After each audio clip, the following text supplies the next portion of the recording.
Hello. Thank you, Chair. Good afternoon, Minister. Good afternoon to the Commission and Commissioners. I don't like the idea of having to look at the time before I greet somebody. In my language, it doesn't happen. Good morning, I'm sorry. Yes, Ms. Senzo. Thank you, Chair. For purposes of the record, just to state, we continue with the testimony of Minister Senzo Mchunu, which started on Tuesday afternoon, the 2nd of December. And because of our programming challenges, Mr. Mchunu was gracious enough to permit us to continue with the witness who was under subpoena for Wednesday, yesterday, and he is back today to complete his testimony. Chair, once again, for the record, when we started with the testimony of Mr. Mchunu, Ms. Lee Sigal Ngube was leading her, working with me. There's a slight change in the team today, and it's still myself, but this time I'm with Ms. Tabampuwe, Advocate Tabampuwe. But that should not impact anything at all. It will have no impact on the process. Chair, with your leave, there is something I would like to address, if anything, to correct the public perception that appears to have taken root out there. On Tuesday, when Minister Mchunu presented himself before the Commission, he was wearing a hearing aid. And unfortunately, the public has interpreted that in different ways, most of the ways exceptionally incorrect. I would like to place on record that Mr. Mchunu brought to our attention that, as with anyone, he has hearing challenges sometimes. And in order to facilitate engagement between himself and us on the one hand and the commissioners on the other, the Commission provided him with a hearing aid that is connected to the Commission system to enable audibility or to improve audibility. So that hearing aid that the public may see is not one brought by Minister Mchunu. It has not been provided to him by his legal team or anyone, and it is for no other purpose except to facilitate better hearing by him. So I thought it is necessary to put that on record and clear any misconceptions that may be there out publicly. Thank you. Thank you, Ms. Thank you. I was about to ask where it is today. I see Mr. Michaels taking it across.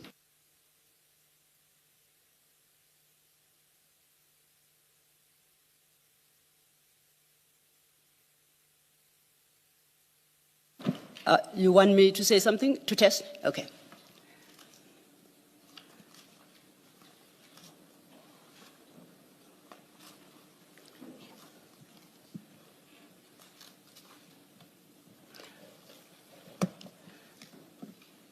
Are you comfortable? Are we ready to proceed, Minister Mchunu? Very comfortable. Thank you very much. Thank you. Mr. Mchunu, as the situation was on Tuesday, you should have before you a file containing your statement that you had begun to testify on Tuesday afternoon. And then you have a series of files that are marked, 4 of which were tendered on your behalf together with your statement, and that contains your annexures. And there are 3 other files, and these are marked exhibits. And those are the documents that are being tendered by the Commission or by the evidence leaders. As it is practice, as and when we need to refer you to any particular document during the course of your testimony, we will do our best to be as precise as we can and direct you to the correct file and the correct page. So for the moment, you don't have to worry about the fact that you are surrounded by 8 files. We'll find a way to manipulate our way through it, through all that morass. Turning then to your statement, when you left the commission on Tuesday, you had gone as far as page 21. And as per agreement, on Tuesday, you will be given an opportunity to put across your version, but once again, as regards strictly the issues of the PKTT, and as stated on record, there shall be no engagement with you during that time until you have completed your version. And when I say engagement, it basically is to limit myself. I will not speak on behalf of the commissioners.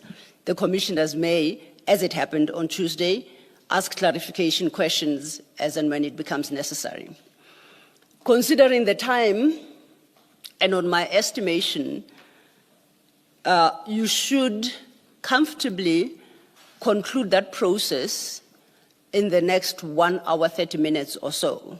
And I just wanted to check with you whether that is comfortable. I'm not rushing you through the process, am I? I hope you're not. Okay. I trust we shall, and we'll attempt to do so. With those few words, then, I'd invite you to address the next topic of your statement, starting at page 22. Thank you very sorry. Oh, sorry. Please go ahead.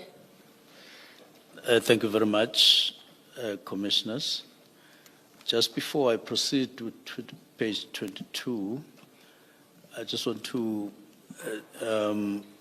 go back a little bit to the comments that were made by Commissioner Khumalo, but very briefly, and the comments that were made by Commissioner Baloyi.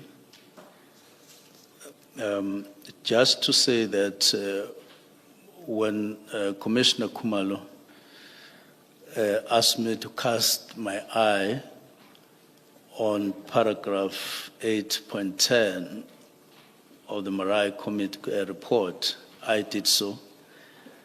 And my reading of the paragraph, that 8.10 says, task teams, I quote directly, should be subjected to an impact analysis by organizational development and strategic management in the province to ensure the feasibility of existing teams.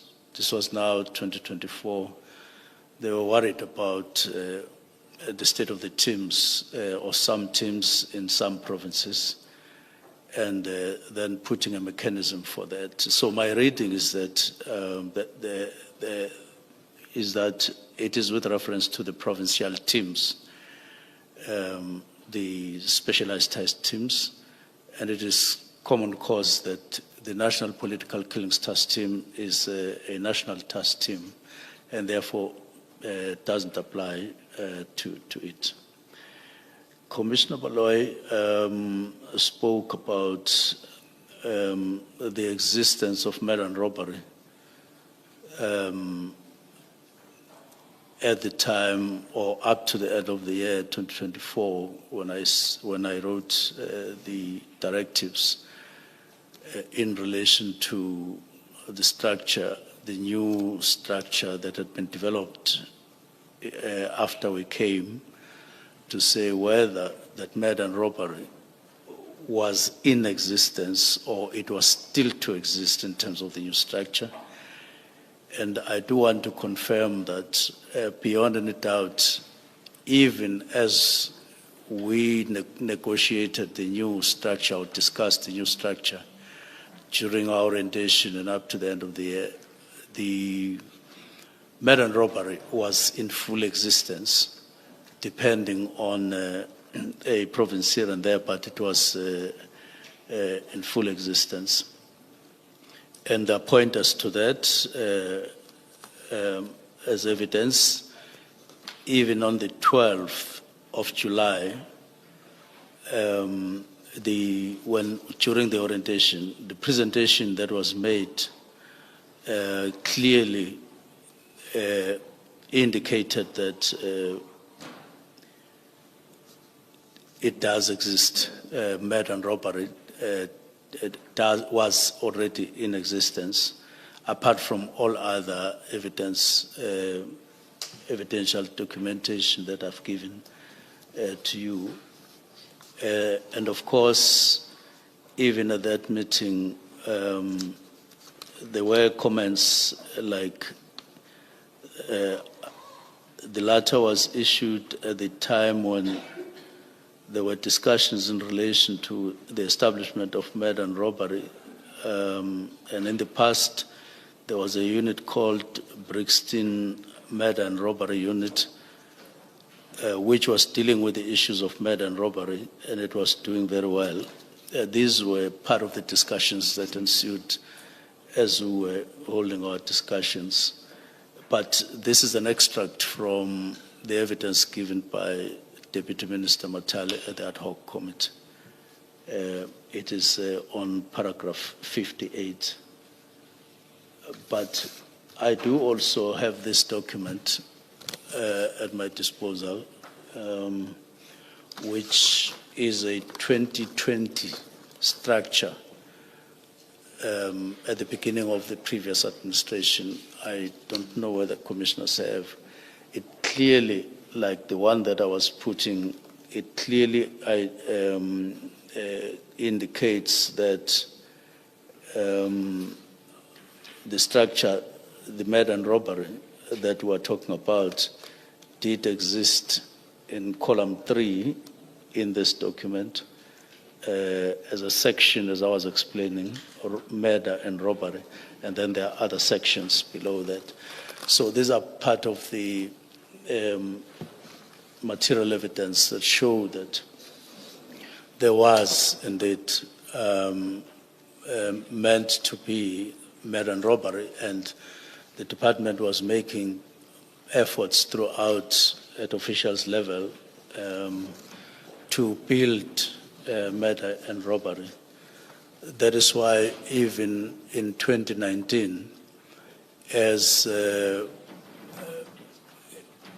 in fact 2018, as just 2 months or 3 months after the establishment of the NPKTT in September, they then commissioned a study, because there was this intention all the time to ensure that you build murder and robbery. Now, the last matter... Just a second there, Minister. Yes. We've just been given... I was about to address that. We've also been given documents.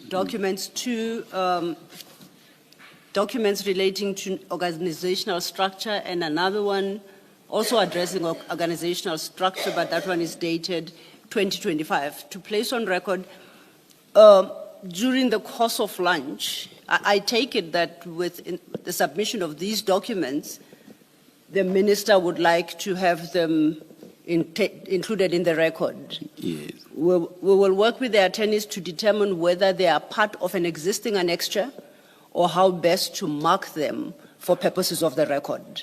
And then we shall update the commissioner's files as necessary over the lunch period. Just a suggestion, perhaps they should go to the minister's annexures file. Yes. And then you can just give a letter if they relate to, for example, annexure 22. Indeed. Then you have a 22A and whatever else. We shall do so, but I guess we will have to satisfy ourselves that they are relevant to that particular annexure. Otherwise, we'll have to find out. Yes. Only if they are, yes. We definitely will do, Chair. Thank you. Minister, I interrupted you. Thank you very much. The last preliminary issue, just before I get to page 22, is just to bring in yet another document on interministerial committees as of February this year, but reflecting the position as we started the new administration, that confirms that the interministerial task team or ministerial committee on political killings doesn't form part of the list that we have on political killings. There are all others, but except that one.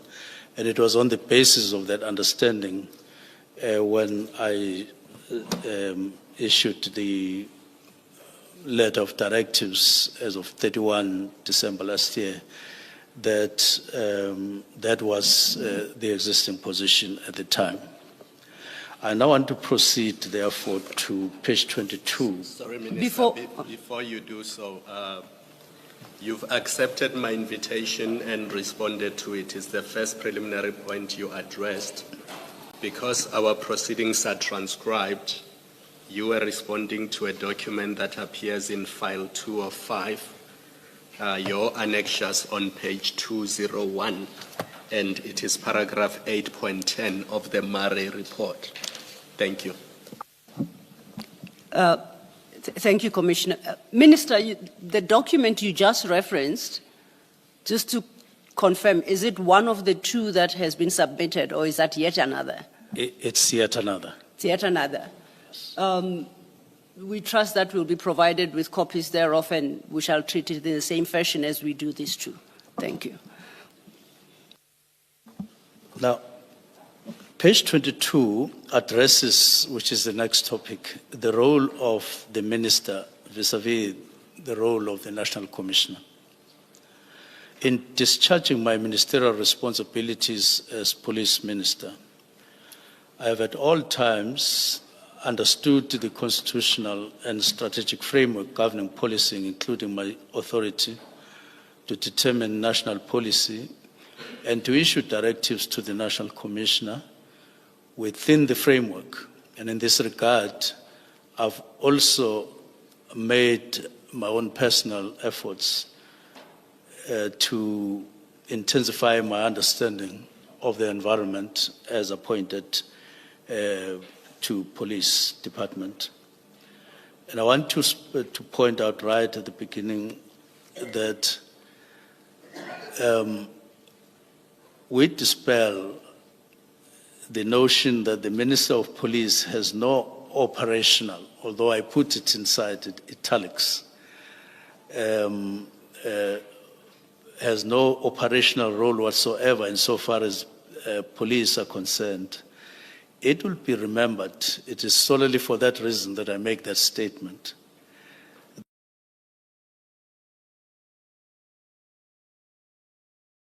That powers, and there was no civilian and ministerial control over the functions, which resulted in grave abuses of human rights. Our Constitution departs from that particular history and places the police firmly under the public control, and the police reside under a political head for a good reason. That was one of the significant changes from the old era, the apartheid era, to the new era of democracy. And it was meant to, among other things, mitigate against what we had experienced as a nation throughout the apartheid era.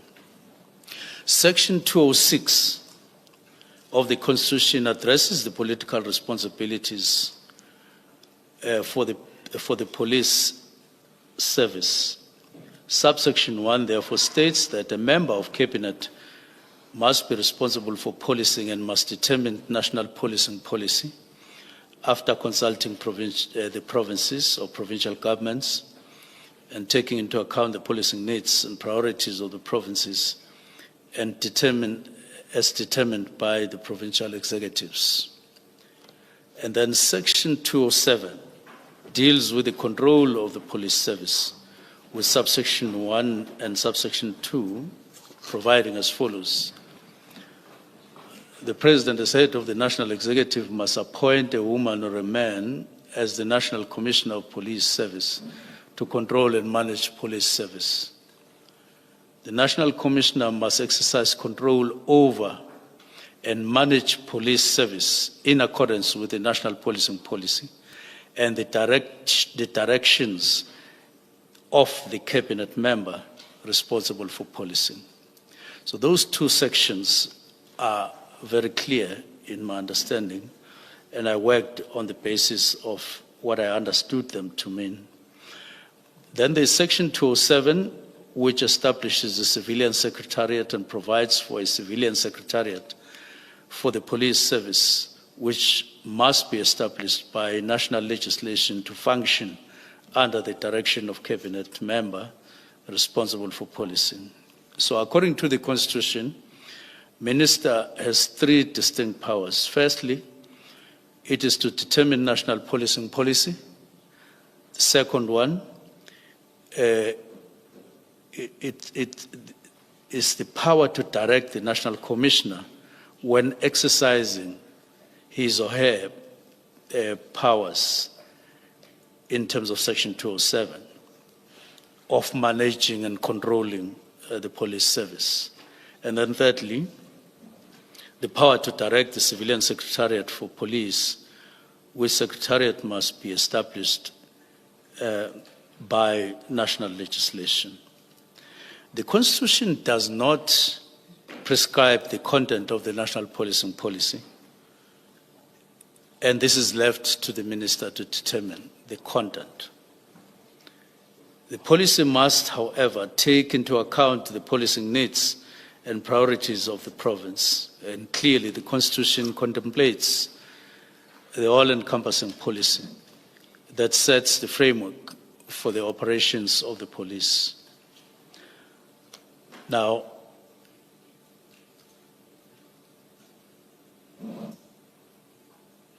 I just want to indicate that we developed the policing policy in the course of last year, completed it, signed it off, so it is in place. There are other sections that are relevant and are important, and I propose that I don't necessarily go through them one by one. Section 2 and 3 of SAPS Act, and then the Constitution and the SAPS Act, which indeed envisage that the policy and directions of the minister will be enforceable by, in the main, the Secretariat. And also, in paragraph 67, I make reference to the nature of the directions that the minister may issue to the National Commissioner. Now, which I'm saying are not necessarily specified in terms of the content. And of course, other issues that arise in the exercise of power by the minister. Now, I want to proceed to paragraph 68. Yes. Therefore, the National Commissioner's operational powers must be exercised in accordance with the directions and policy issued by the minister. This is not surprising, a surprising feature of the Constitution. And at the heart of Chapter 11 of the Constitution is the need to place the police service under the public control by imposing political oversight, as it has happened over time during at the advent of our democracy. This is apparent from various provisions dealing with the police and providing extensive powers to the minister responsible for policing, like Section 206, 1, Section 206(3)(e), 206(8), 207(2), and 207(3), and 208, all those subsections. The National Commissioner has the powers contained in 11(2)(d), and this is an important paragraph in my statement. He has sections. He has powers contained in Section 11(2)(d) of the SAPS Act to organize and reorganize the service into various components or units or even groups. But that power contained in 11.2D is not relevant to the issue of the National Political Killings Task Team, because this team was not established by the Commissioner in terms of those powers at 11.2D. I have indicated above that this was solely established through the intervention of the President and then who established then the Interministerial Committee chaired by the Police Minister, and then who then decided that there should be a structure or a mechanism called a Political Killings Task Team. Now, in the light of this framework, my oversight of high-level structural and governance issues, including a 2019 work study, proliferation of unmonitored task teams, budget effects of temporal structures, and the proper location of specialized functions within SAPS fell squarely within my constitutional responsibility. My directive of 31st December 2024 must be assessed with this constitutional and statutory framework. The allegation of overreach is rejected. Now, paragraph 71, during the latter half of 2024, so before I go to that, not only did I believe that as I wrote that directive, I was within the Constitution and the legislative framework, but I did consult Special Advisor, Advocate Vusi Pikoli, who then indicated comfort in terms of the exercise of that responsibility based on what is indicated by the Constitution and by the legislative framework. Sorry, can I just clarify this? The consultation with Advocate Pikoli, was it on the day or prior to the decision?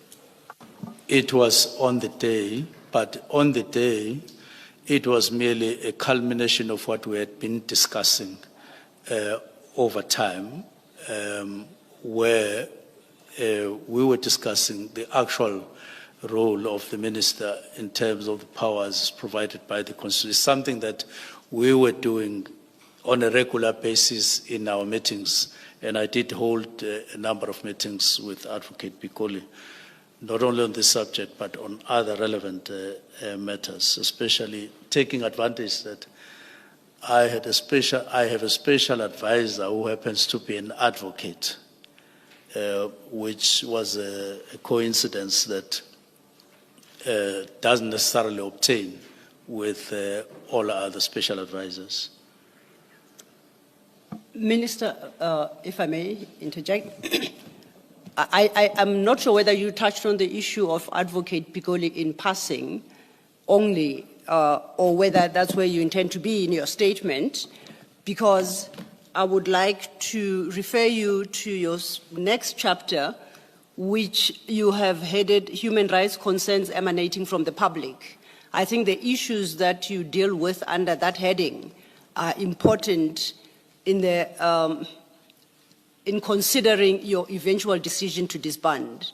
So I think we should take some time and you highlight aspects of that. For the record, Commissioners, the extensive engagement with the issue of consultation with Advocate Pikoli starts much later in your statement at 162, and when we get there, you will say more about it. Thank you. Thank you very much, Commissioners. During the latter half of 2024, that is just after we got appointed to the Ministry of Police, we began receiving a series of complaints and reports from civil society as one group, from whistleblowers, from SAPS members, from members of parliament, and from members of the public. These reports raise concerns about human rights abuses by members of the National Political Killings Task Team, among others. They raise concerns also around issues of governance, failures affecting various temporary and ad hoc task teams. And those included, but not limited to the NPKTT. They were raising issues across SAPS, especially on task teams. They formed part of broader pattern of structural issues within SAPS that required ministerial attention. The complaints from various complainants varied in content and in emphasis, but they shared common themes, namely unmonitored task team operations resulting in grave human rights abuses, as they alleged.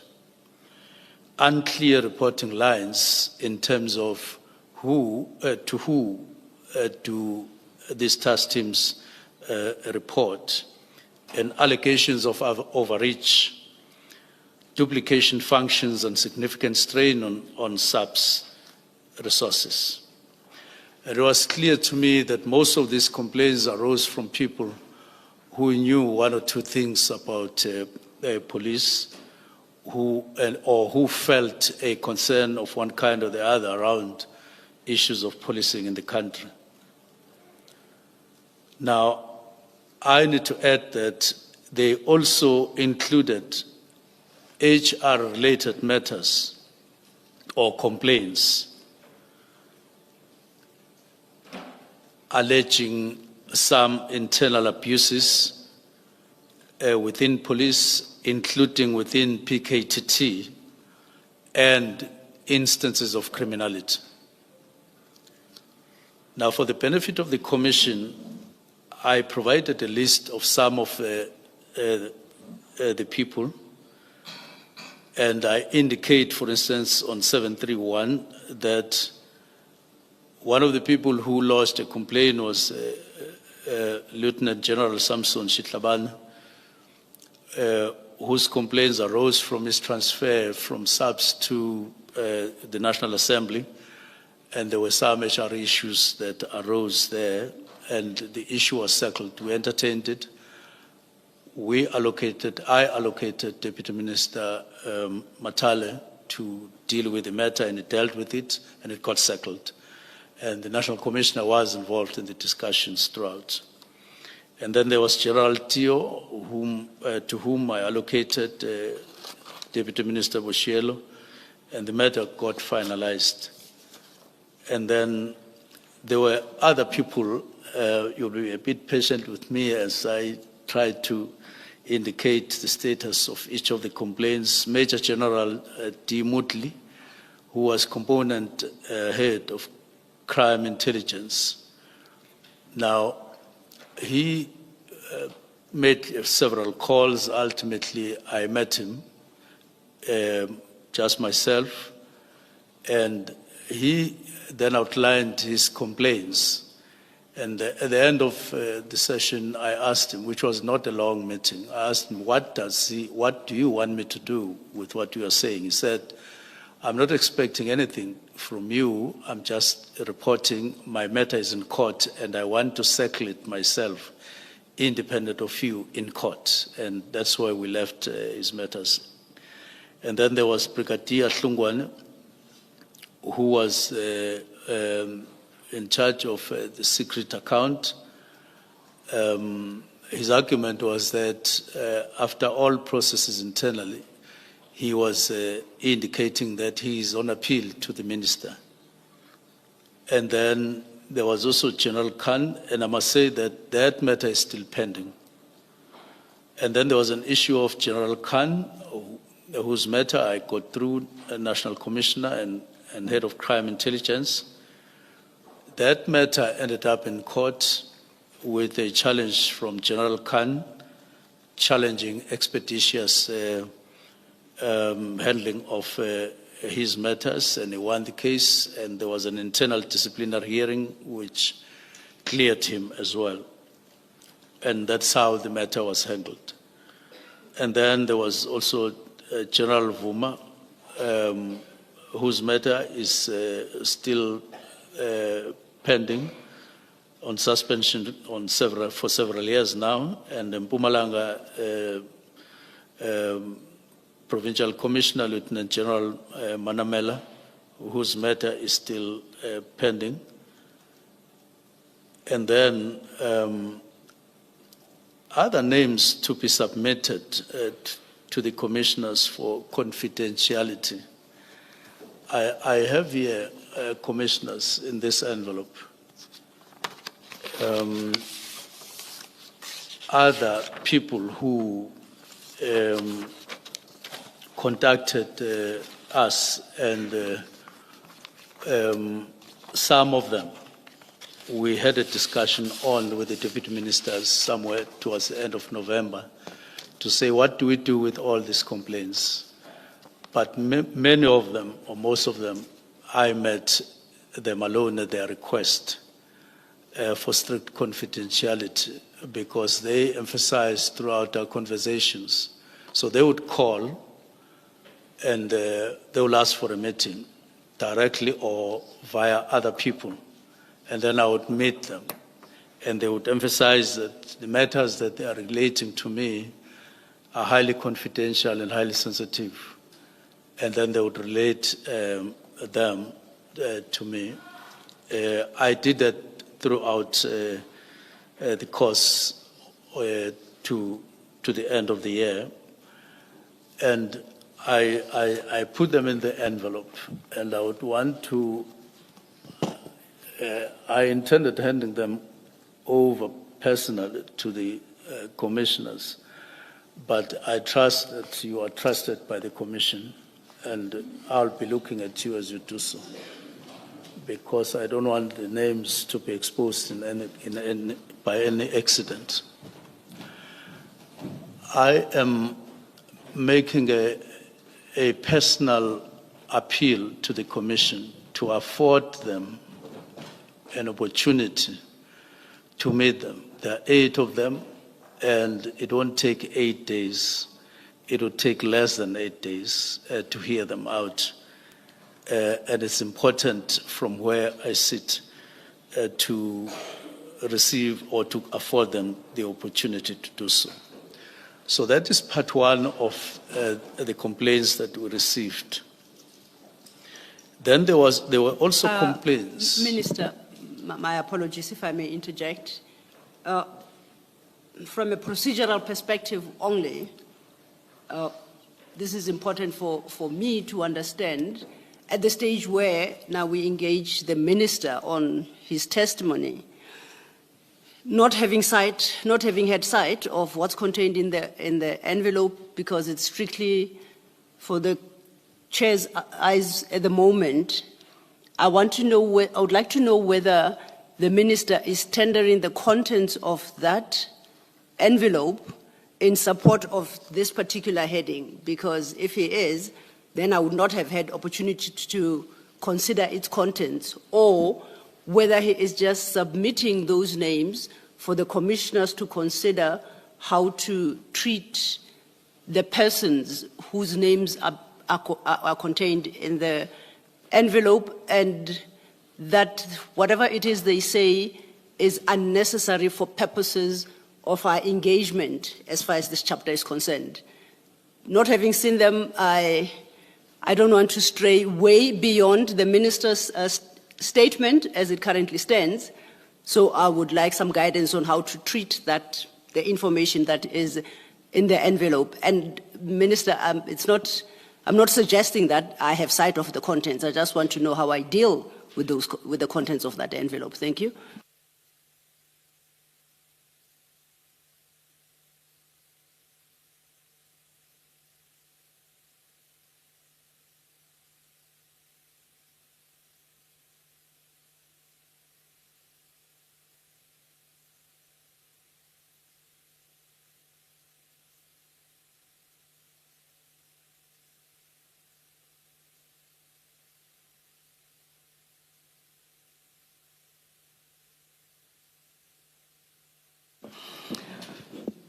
We'll discuss over lunch, and we'll decide how to go about how we want to treat this.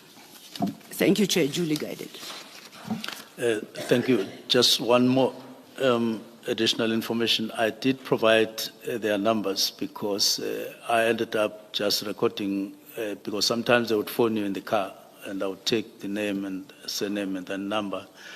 But quite a number of them, if not all of them, would have made submissions to or an application to the Commission to appear. So there may be correspondence with the Commission already from them.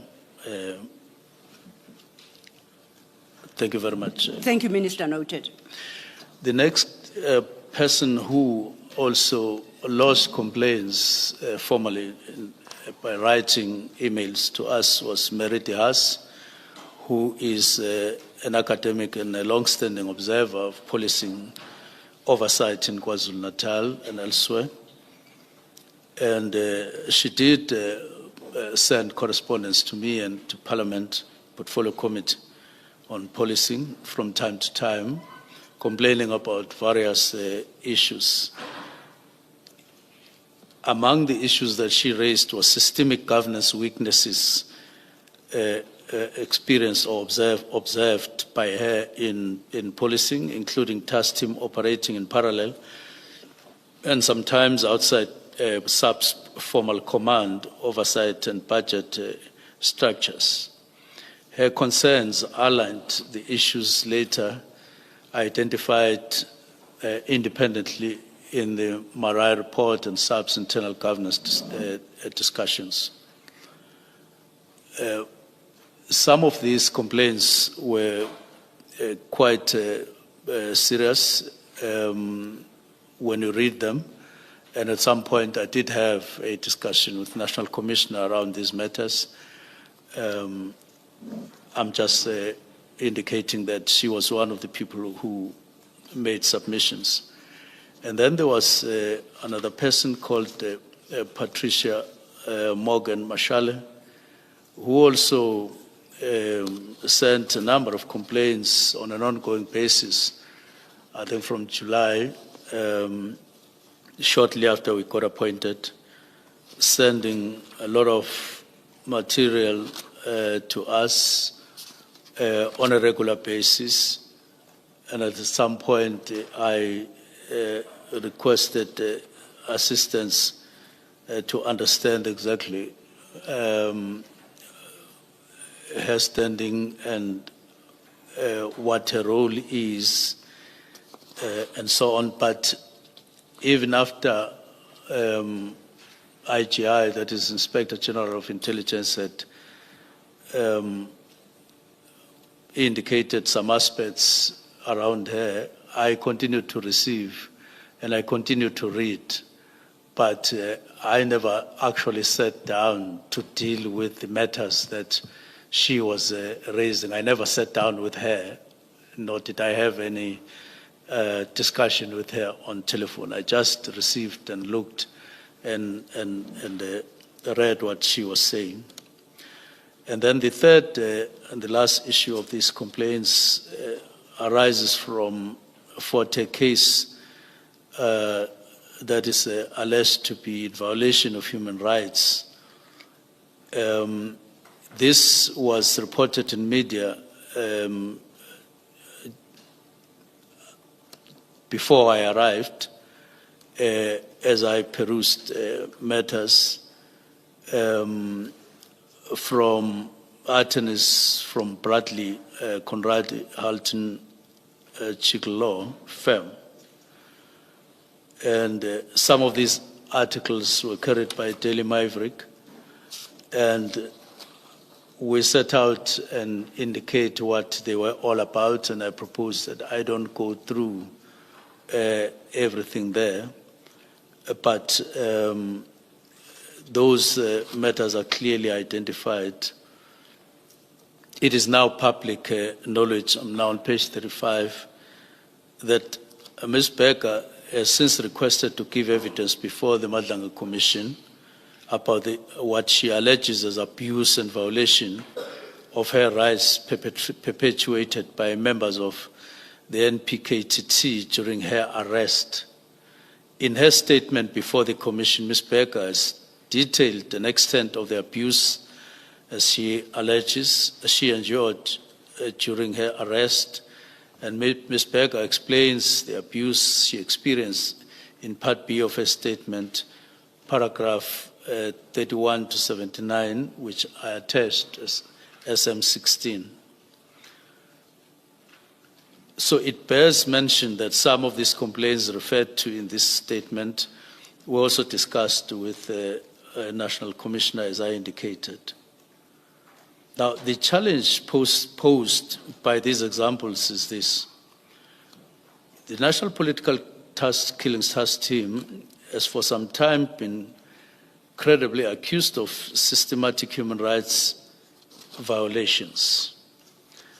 And I must indicate that it's quite concerning to hear stories here and there of members of PKTT or National Political Killings Task Team wearing balaclavas when they do some of the operations that you wouldn't expect them to do so, even though I'm not specific on the matters, but I'm merely indicating what complainants have raised in their complaints, the ones that are listed there. A culture that is not in consonant, in my view, with democracy and what is expected of police, and it's quite concerning. Hence my inclusion of this matter here. So my view is, and still is, it is possible for police, whether in units, whether in teams, to perform their duties successfully without having to violate any human rights. We are a country that has made a choice that we recognize human rights, that is, rights of individuals in the country that must be observed as we police South Africa all the time. But I'm not suggesting that police shouldn't have freedom to or liberty to exercise their powers within the Constitution and within acceptable practices in relation to use of force whenever that is necessary.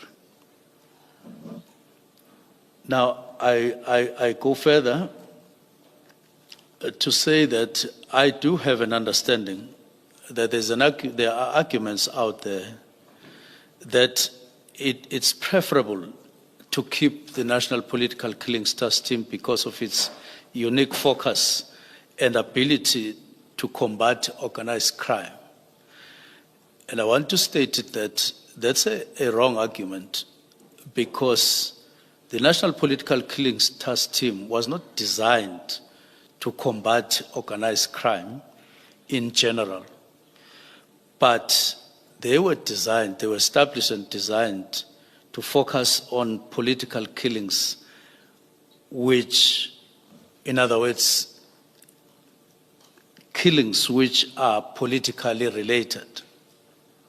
And they have been doing that, strictly just that, political killings or assassinations or murders that are deemed to be political related, not other matters, not any other matter, as it were. And I will indicate later through figures or some stats that make an effort to make us understand what the Political Killings Task Team was all about.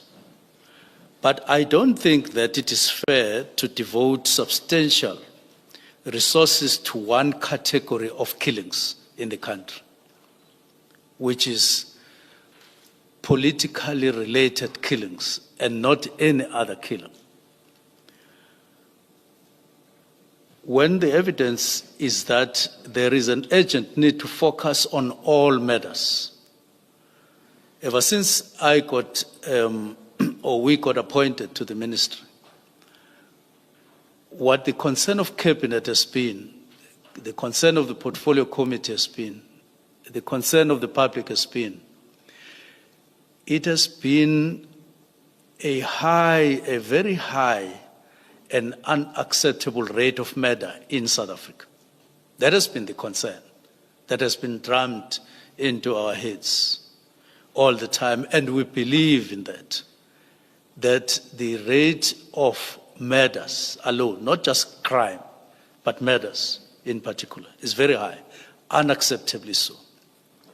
That's why, among other things, I took the initiative of calling a meeting together with the deputy ministers of the National Commissioner in November and provincial commissioners and the deputy national commissioners, just to focus on 4 crimes that we believed by that time we had observed as being a major concern in the country. That is murders, proliferation of firearms, proliferation of, if I could use that word, of drugs in the country, and GBVNF. We focused on those only. Now, those kinds of situations or those crimes, as we identified them in November, they rather dictate to your conscience and yourself as a need, pointing to a need, maybe not exclusively, but almost exclusively, that you need to attend to those because they are the ones who characterize criminality in South Africa more than any other. When people say there's crime in South Africa, they're pointing to murders. They are pointing to these other 3 that I've indicated. Hence, our focus. Much as political killings, as identified in 2018, are important, there is murders of councillors and other officials at the local sphere. Much it is important, and it was important to attend to that. But there is a need to recognize that outside that number or that category of people, there is a lot that is happening. And therefore, we can't keep on focusing on just one category, which in my view is small compared to the other, as statistics will indicate. I then proceed to try to get deeper into the changes that were necessary and necessitated by the directive that I issued on the 31st of December last year. Where are you now, Minister, in your statement? I'm on paragraph 99. I'm proceeding to paragraph 99. A central consideration that informed my approach was the need to strengthen SAPS permanent structures rather than continue to rely on a temporal project. And this was based on observations. So by late 2024, it was increasingly clear that concentrating significant resources exclusively on politically motivated matters was no longer efficient or justifiable. Relative to the national burden of violent crime, political killings constitute a small proportion, and a broader systemic consideration was required. Now, by saying this, I do not mean that there is no need to focus on political killings. But I'm simply making the point that for me, the disproportionate spend on the country's resources for political killings, while other systematic murders are ignored, can never be justified. what I wanted to achieve and still do is a balanced approach to crime fighting, particularly where matters are concerned.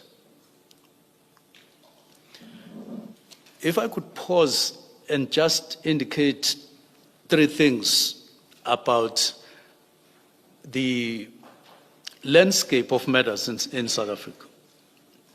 1, it is to that, according to the Global Initiative, in the report they issued last year in April, they identify 4 categories of assassinations or murders in the country, that is in South Africa. 1, it is organized crime that takes the largest portion of lives in the country. And they estimate it to 35% of murders in the country. This is followed by assassinations or murders within the taxi or around the taxi industry, which is estimated around 34%, which is a percent lower than the organized crime. And then this is followed by the 3rd category, which is political killings, estimated at 24%.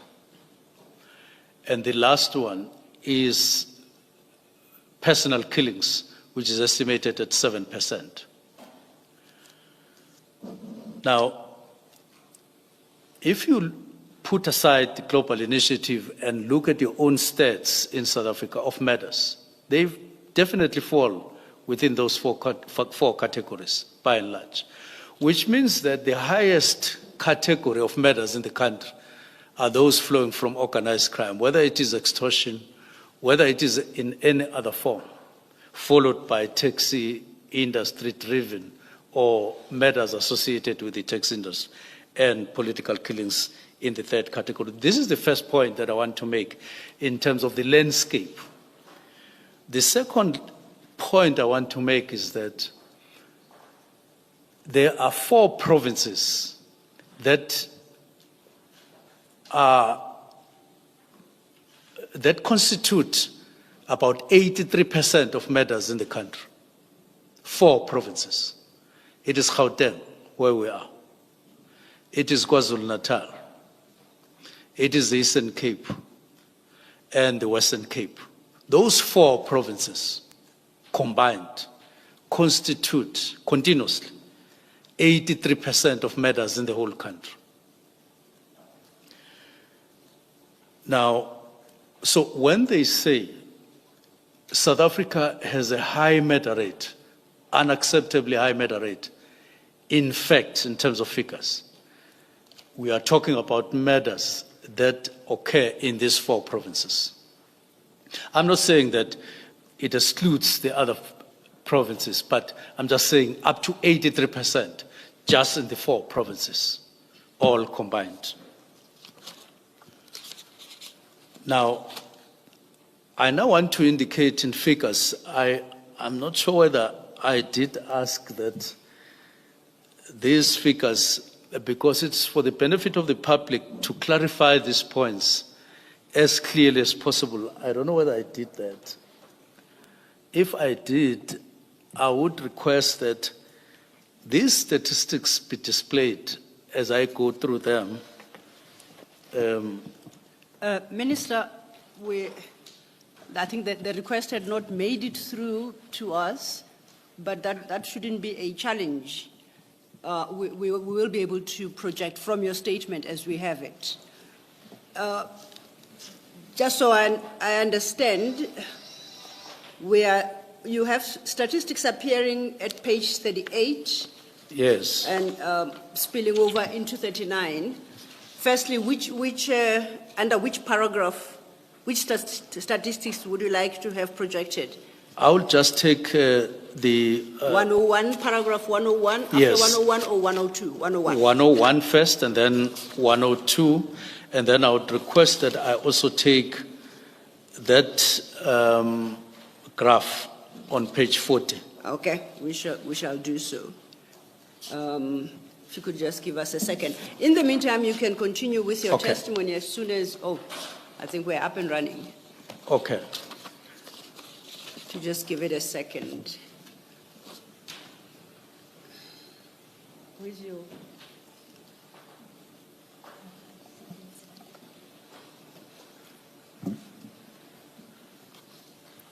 Well, not so soon, it turns out. Okay, thank you. But I believe you may continue as soon as it comes up, then you will turn your attention to the table. Okay. Thank you. So at the end of the statistics that we will indicate, which will also take us to some of the figures that we have on PKTT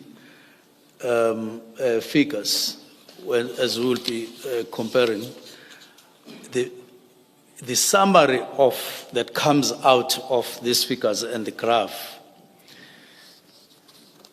it tells you that between the years 2016-17 and 2024-25, SAPS recorded an average of 23,043 murders per year national. 23,000 and 43,000. No, 23,043 national.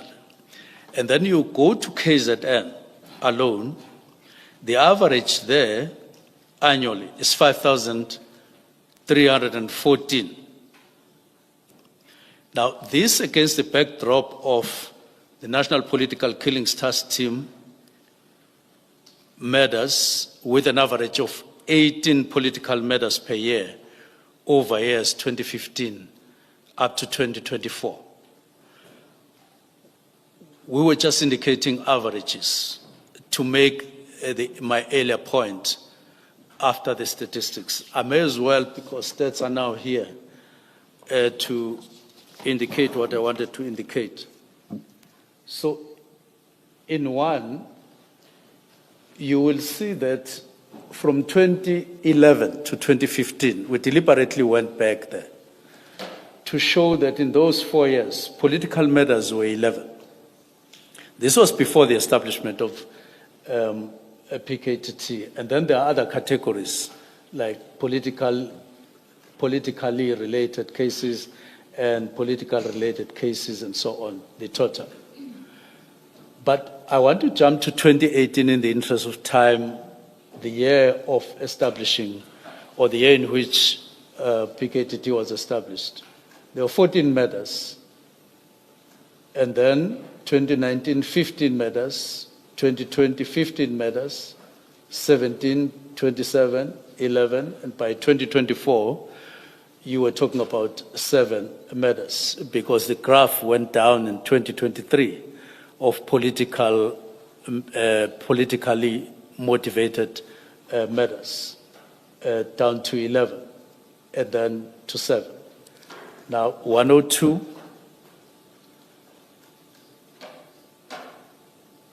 Now, 102 indicates just in KZN, flowing from those figures above, to indicate that in those years, not political matters, murders in KZN, you are talking about between 2011 and 2012, 2011, 2012, and then 2015 to 2016, you are talking about 18,396. Now, you compare, as I say, with the figure above, which indicates politically motivated matters, 11 and 18,000, in other words. Now, I'm not even taking those of the country, which is 85,000 at that time. But let's go to 2018, because that 18,000 is a combination of years, but I'm now taking 1 year. 2018, in KZN, there were 4,382 murders. Just to continue referring to the stats. In that year, in 2018, you had 14 that were political, that were identified as political. Just 14. But these are lives, of course, and I shouldn't even add just. It's 14 lives that were. But outside politically motivated, you had 4,014, 2018.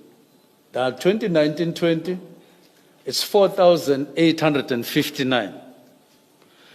And there were 15 murders in 2019. 2020, there were again 15 murders, political, in terms of politically motivated.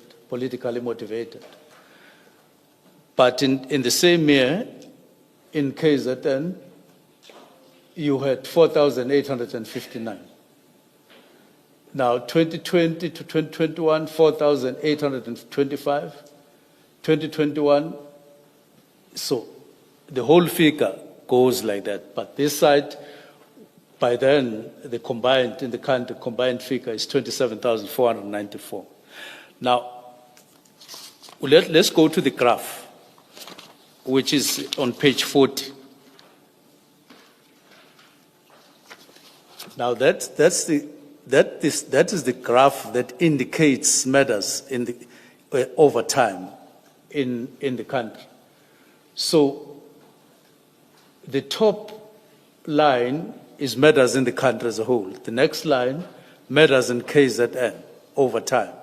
And the red line is politically motivated murders.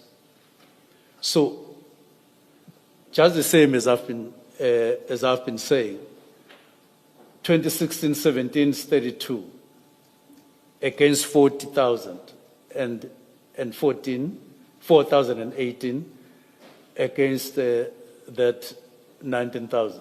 And then you go 20 in 2017-18 against 4,382.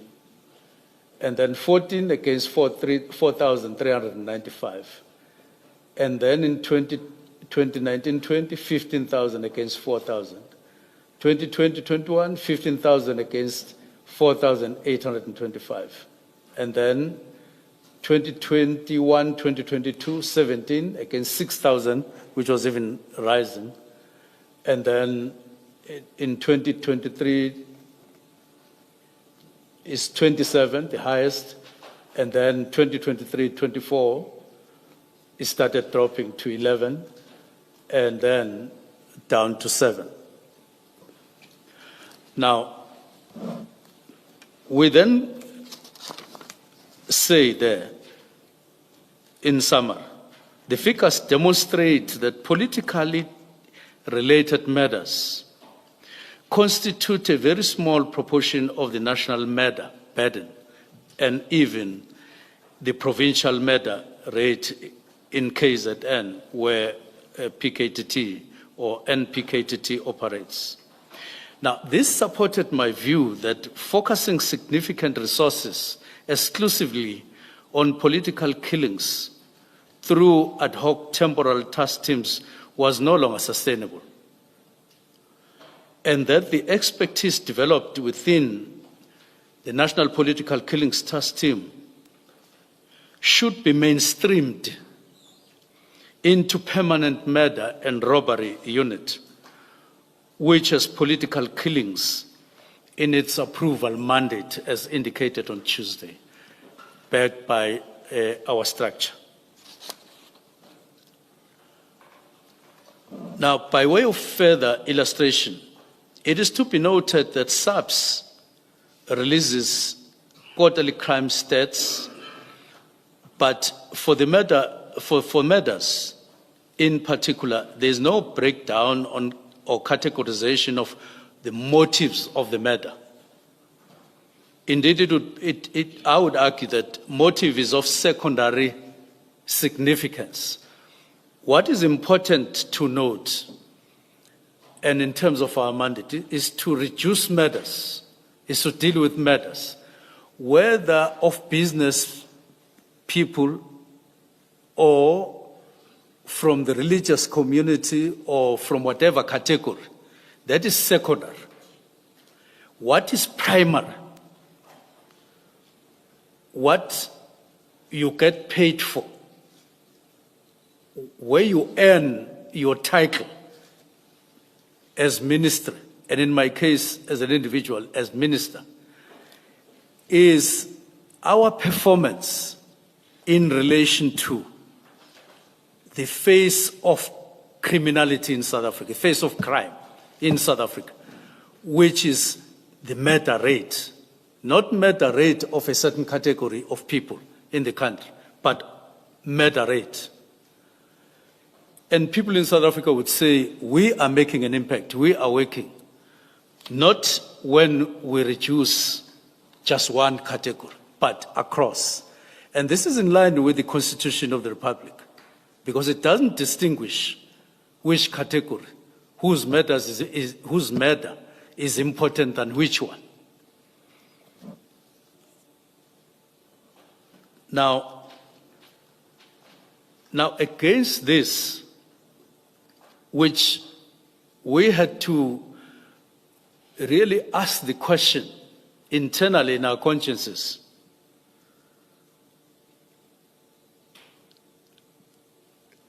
do we continue like that? So it was also my general understanding that in reality, as I indicated before, task teams are created to solve defined problems and not to operate indefinitely. And I've repeatedly indicated this matter. Now, ultimately, I was of the view that NPKTT's work should be wound down or wind up, and members should then be absorbed into one of the permanent structures. And in this case, it is murder and robbery under serious and violent crimes, which flows from the work study, which flows from the understanding of SAPS themselves, and the work that they had done over years, and so on. Now, when I then indicated in the directive that NPKTT is no longer serving the main concern, in other words, no longer addressing the main concern, and I put it as no longer required, it was based on the disjuncture that I was feeling internally, that in reality there is a disjuncture, and it's backed by figures. If you don't interrupt what is happening, you are actually saying this disjuncture must continue when you have power to exercise in the form of a directive to highlight the importance and the urgency to deal with this particular matter, hence the directive. So it was not out of not recognizing the work done by the PKTT, despite the fact that, as I have indicated, it's a small category of people in reality. But we do recognize the work that they did as individuals and as a team. But time to mainstream, as indicated by the structures of SAPS over time, had come. And we had to take a stand to say, let's now change in line with what is actually happening in the country in terms of murder and robbery.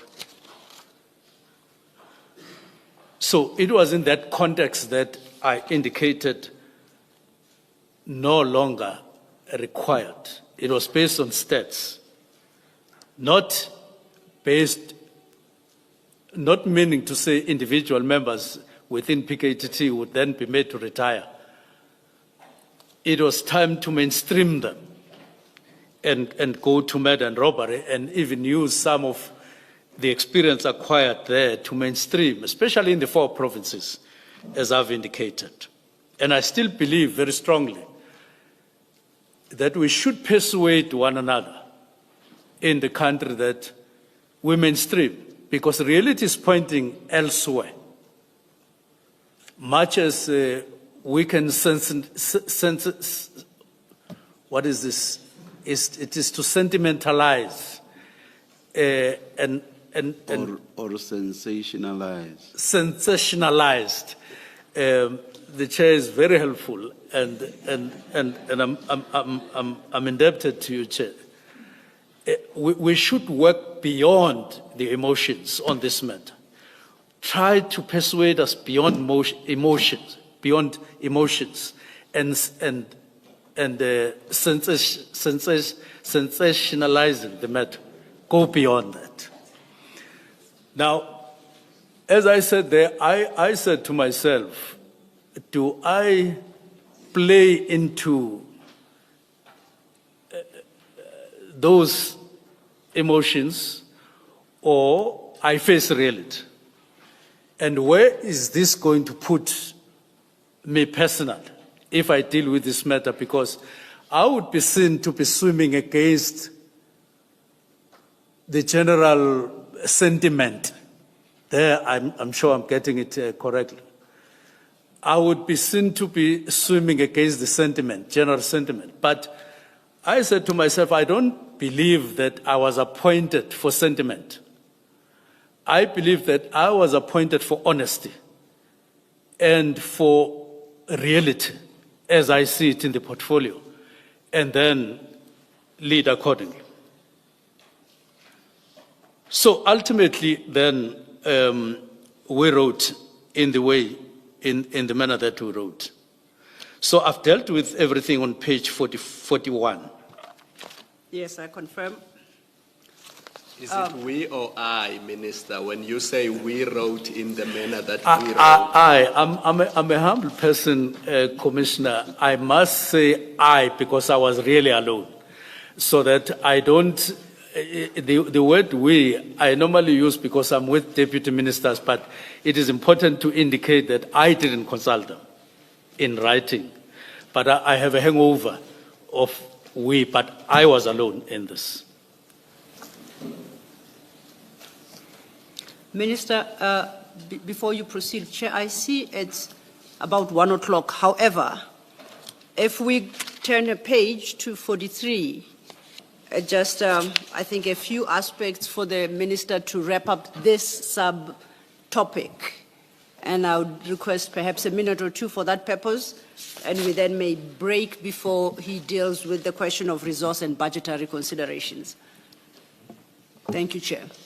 Thank you very much. I will deal with paragraph 112, just for its relevance, because it talks about the former request. It talks about requests. I beg your pardon. Let me start with 111. There is a difference between the request for extensions leading up to 2022 and the request for financial approval in the absence of a concurrent request for an extension post-2022. For an example, the request for approval and request for funding for the period 2018-7 to 2020 December 31, and the period 2019 September to 2020 March 31. And there is a vast difference between the two, between these requests. The former category, the old ones, a request for extension, they are specific and detailed in their purpose, background, operational approach, composition relating to the task team in question, and estimated expenditure is reflected. On the other hand, the latter, that is beyond 2022, they were done without a concurrent request for extension submitted in the same function. They were simply requests for financial authority. There's a difference. you would read pages and pages in the older ones before you come to the finance part or the funding part. But post-2022, almost the second page, it's a request for funding. So those extensions got reduced to just request for finance. And these differences are discernible. But I'm a resident of KZN. And I'm conversant with matters there, political and otherwise. And even without the benefit of any study or figures, the general conversation in KZN by the end of 2024 was that political killings are down. They were no longer part of the conversation as they were in 2018 and a couple of years after that, and general consensus that you would find in the normal course of conversations will tell you so, without any studies and without any figures. So 113 says mere approvals for funding are to be distinguished from formal extensions of the National Political Killings Task Team, and there is, to date, no work study contemplating that the National Political Killings Task Team should be transformed into a permanent structure intended to operate indefinitely.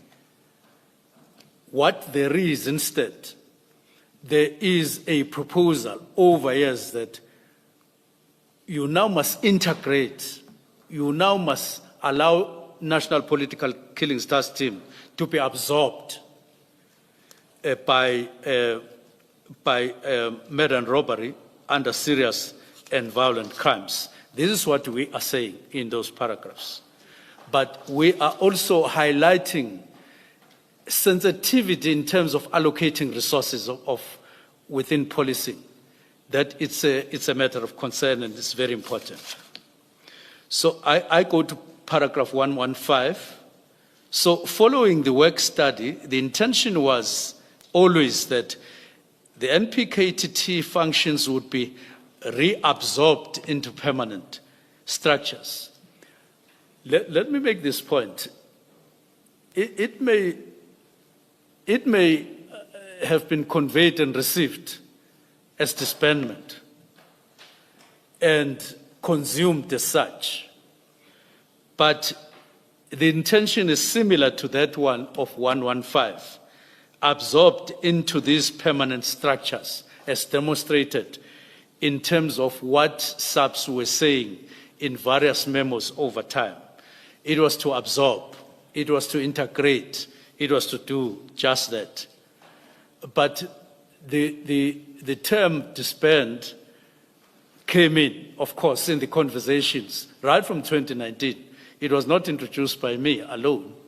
It was there in 2024 before I arrived. And as such, it got to be part of the conversation. Now, so that's why I'm saying then in those paragraphs preceding where I am, we're getting to the belly or this real substance that went into the processing of the letter of disbandment. But I proceed to the resources and budgetary considerations, and I'm not going to be detailed there because it's there. I've spoken about it, except to say that allocation of resources, I consider it to be Minister, policy making. Oh, Minister, I had understood Ms. Sillo to say that you should stop just before starting with resources and budgetary considerations. Let us... yes. Before we do so, Commissioner Kumalo's mic went on. I thought he's got a question for the Minister. Oh, all right. Otherwise, happy to. Thank you, Chair. Have considered the question of the brown envelope. We have decided to give it back to you, Minister, and to ask that you seek legal advice from your legal representatives as to what you want to do with it, and the people reflected on the list. That's what we suggest, Minister. Yes.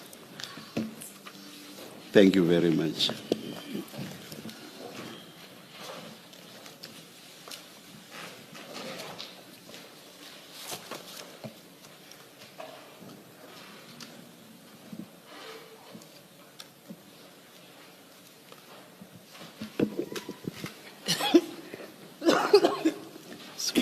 Thank you, Chair.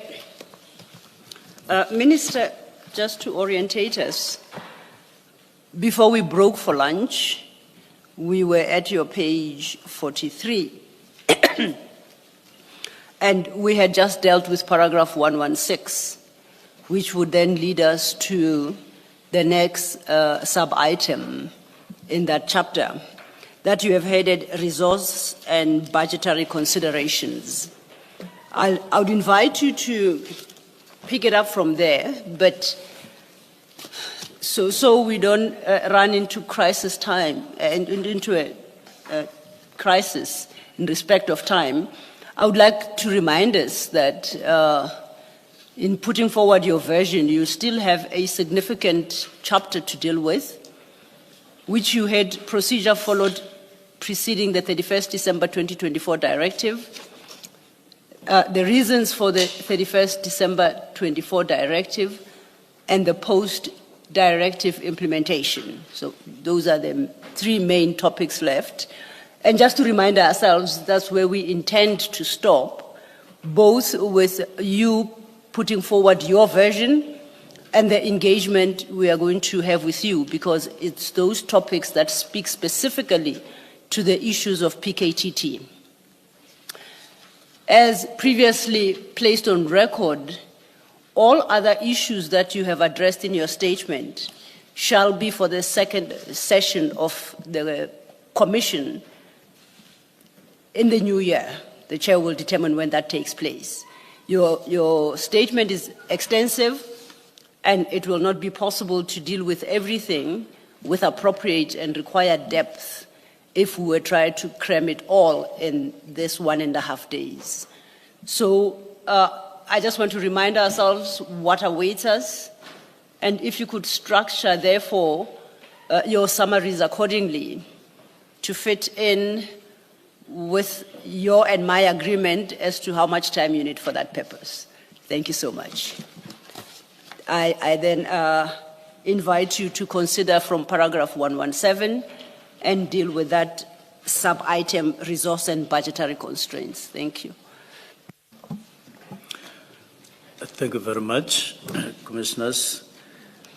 117 taken together with 118 seeks to indicate that the issue of resources is of primary importance in a department like police, whether NPKTT is funded from the National Operational Center, which would affect the combat units within SAPS, or is taken from any other source, especially detectives. The principle is one, that we shouldn't use the budget for what it is not allocated for, and start picking up from different programs, because that is not allowed by Treasury. Then it affects performance levels of where money is taken from. If it's taken from detectives, for instance, it causes the standstill that is there in SAPS. Things like physical dockets, things like many dockets to a detective, which is very cumbersome, resulting into poor performance and convictions and all of that. Having made that point, to say the whole of SAPS resources are an issue that cannot escape my attention as Minister, because it is so important. I indicate on page 44 that if we continue funding national political killings trust team the way it is happening, we are being insensitive to discuss resources that we have for making sure that the whole of SAPS is as effective as it should be. PKTT or NPKTT, there's a budget items there just for 12 months requiring that amount of money. Just for S&T and accommodation, 40 million, 883,000, food and beverages, 15,193,000, incidental costs, 6 million, laundry, 1.2 million, overtime, 30 million, cell phone, 440,000. Now, this kind of expenditure concentrated in just one team, which is temporary, is unjustifiable. The budget for SAPS has been reduced by 11% over the last few years, and therefore it's something that should talk to the way resources are allocated.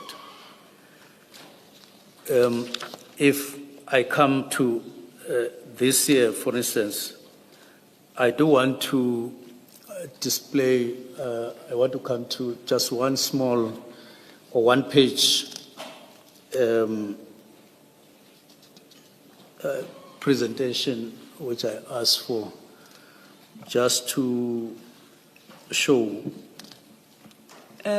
Minister, is that from your statement? Or is that a separate document you would like projected? It's in the bundle. It's not. It's it talks to case management. It's an annexure to your statement. Yes, case management, and I'm not necessarily focusing on that. I'm just focusing on the results that we have on, especially convictions and so on. You have this document in the bundle. I think we will project what we believe is the document. It's an extract from presentation to the portfolio committee. It's a two-page document, if I may. And I'll present one page, it's the first page. Okay. It's got section 1, case management docket status, politically related cases. That's the heading of the document you want. Or are we in the wrong document?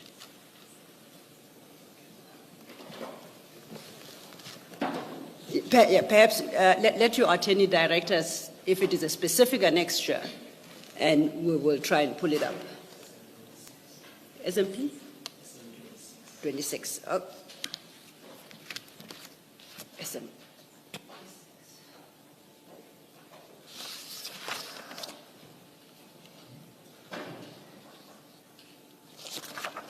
While we obtain an electronic copy, Commissioners, that is, it appears at page 565 in volume 3 of the Minister's statement. Looks like this.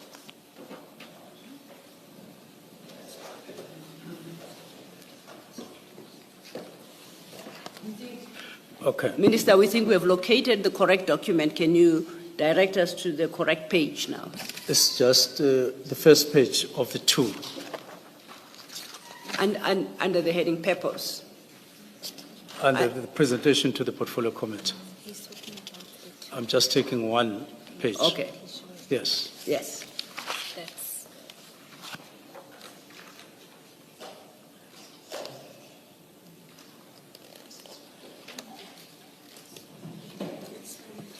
Minister, we are going to project and then you'll tell us if we are at the right place. Yes. Thank you.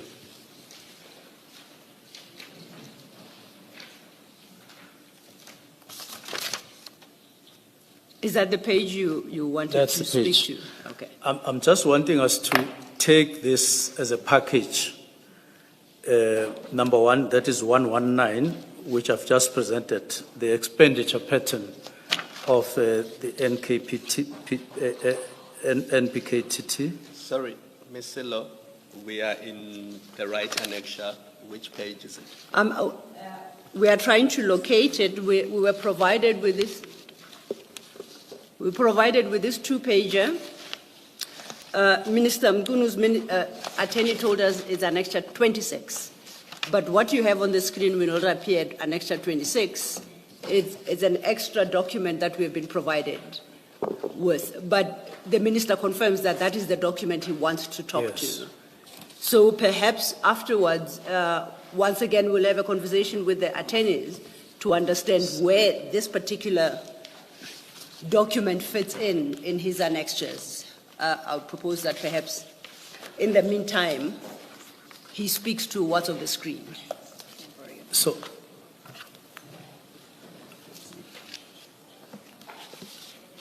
commissioners, I'm saying if we take 119, which is the expenditure pattern for 12 months for PKTT, you combine it with the point that I've just made of 11% reduction of the operational budget of SAPS,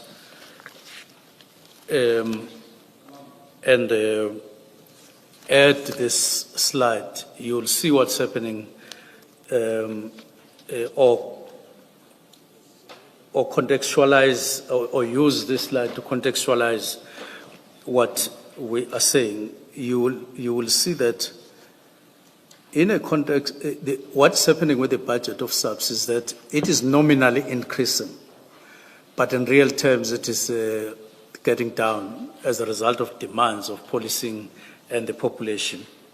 So if you look at this slide, you will see that when you look at work done, you look at the slide from the perspective of work done. Cases that are finalized under investigation, other, and then you have 191 that are finalized over. You have 333 dockets over the period since 2018, and then 199 finalized, which is 57%. But out of 191, there are 56 where the guilt verdict has been given, which is 29% of the 191. And then the last line, figure 3, if you could push it up a bit, you will see that out of 333 dockets, you have 56 guilty verdicts, and then that constitutes 17% of the 33 cases.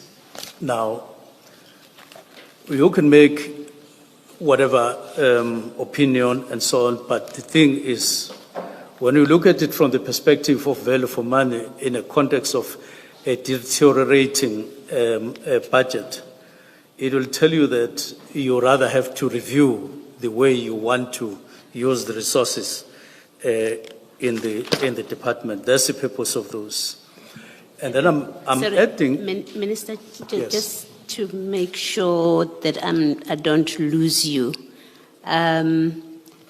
is what you're conveying with this statistic, are you conveying that the PKTT has not been successful? There's never been value for money from the beginning. Is that what you're seeking to show with the statistics?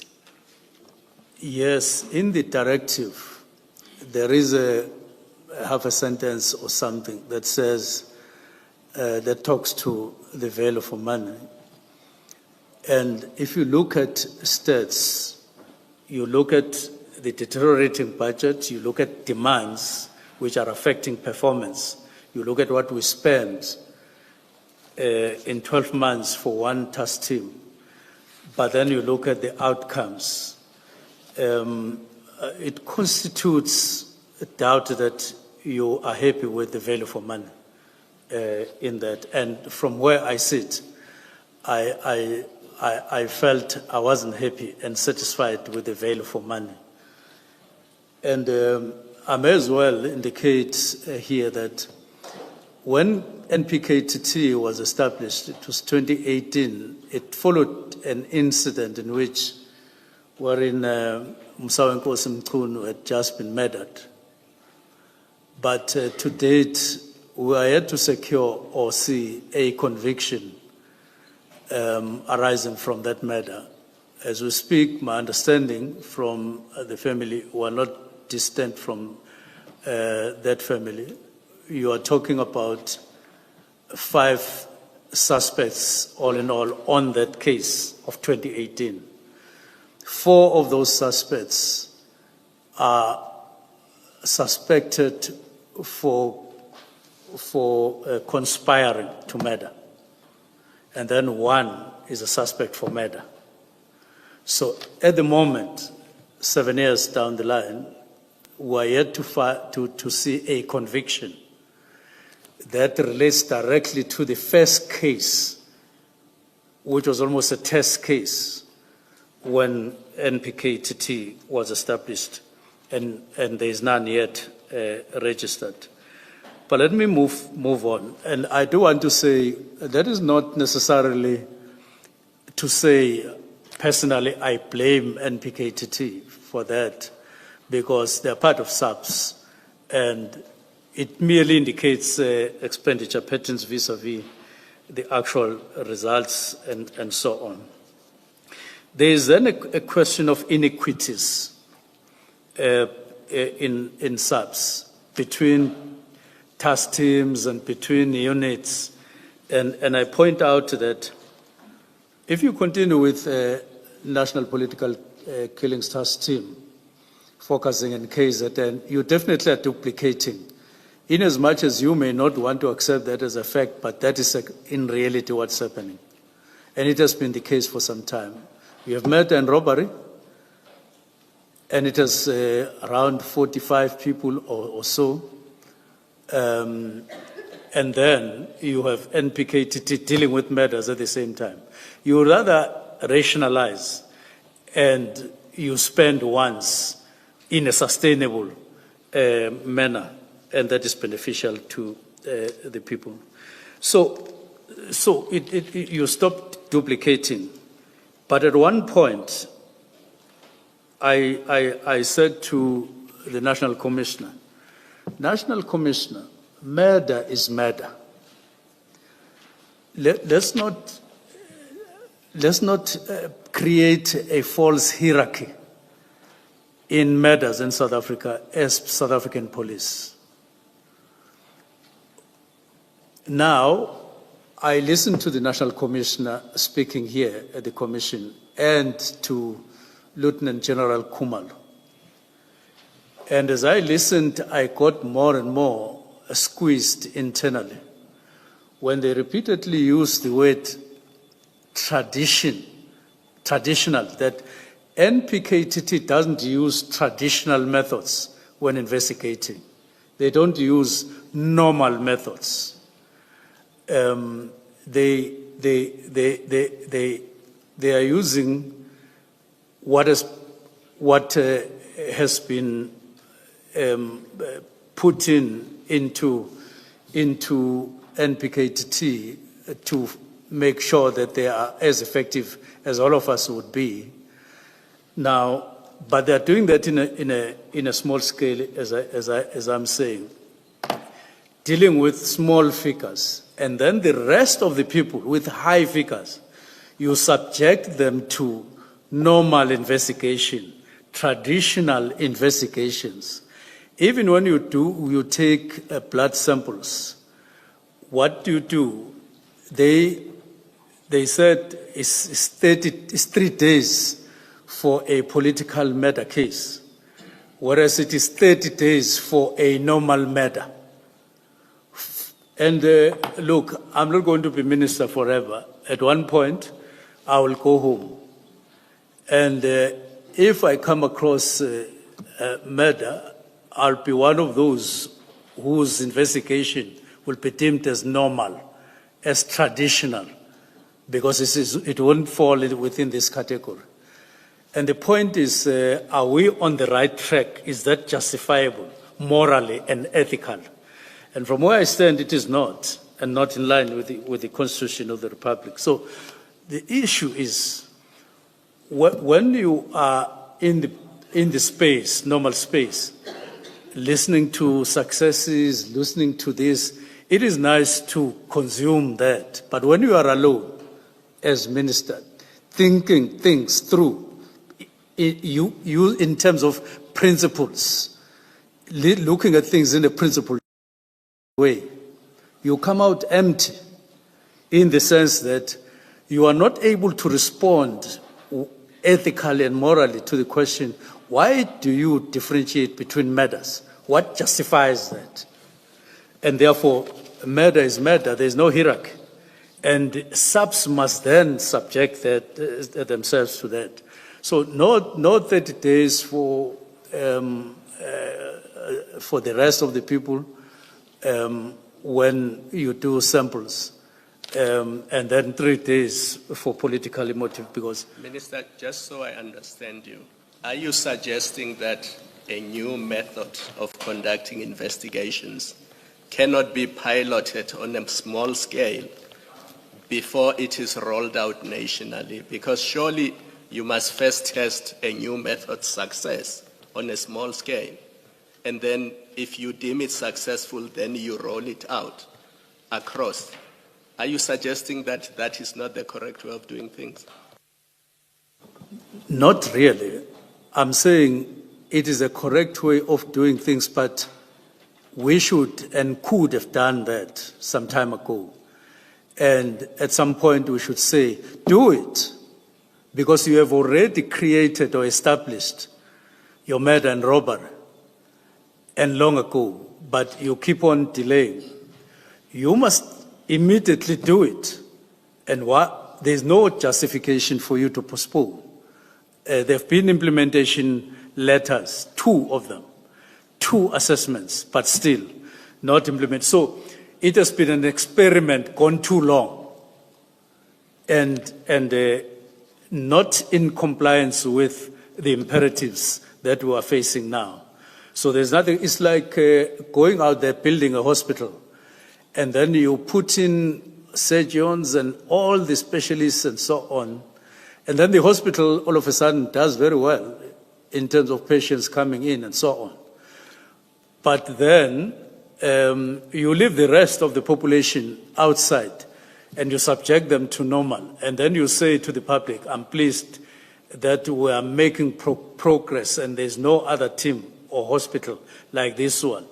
But you know that all the other hospitals are not like that. I'm just making an example. And I'm saying that morally and ethically, it can't stand the test. And the longer we keep it, the more unjustifiable it is. And the experiment has been there for quite a long time. Now, I then moved to 136. Those were the directives, 3 of them. Although we are now running with 1363, but there were those others, and they were selected because of their impact on crime in South Africa at the moment. I'm not going to go to each one of them, but I'm just highlighting the reason why 3 were selected. Ministry has a number of priorities, quite a number. But then from those priorities, I selected those. It was just for one reason. At the beginning of the year, 2025, just take those 3, focus, get rid of them, and then go to the rest because of their impact on crime in South Africa, and attend to them. And I'm glad that 1361, 1362 were attended as directives, and we worked together and we moved on, and we made substantial progress on both. The one that remained behind as a result of people changing their mind midway, we then diverted and sidestepped, and we are in that particular situation. But the 2 moved on very smoothly, and made a lot of progress. I will deal with them maybe when I come back. Then there were several meetings that took place, 142, 144, 143, just highlighting our focus on matters, on firearms and on drugs, all those matters, up until follow-up meetings on those dates, as I indicate.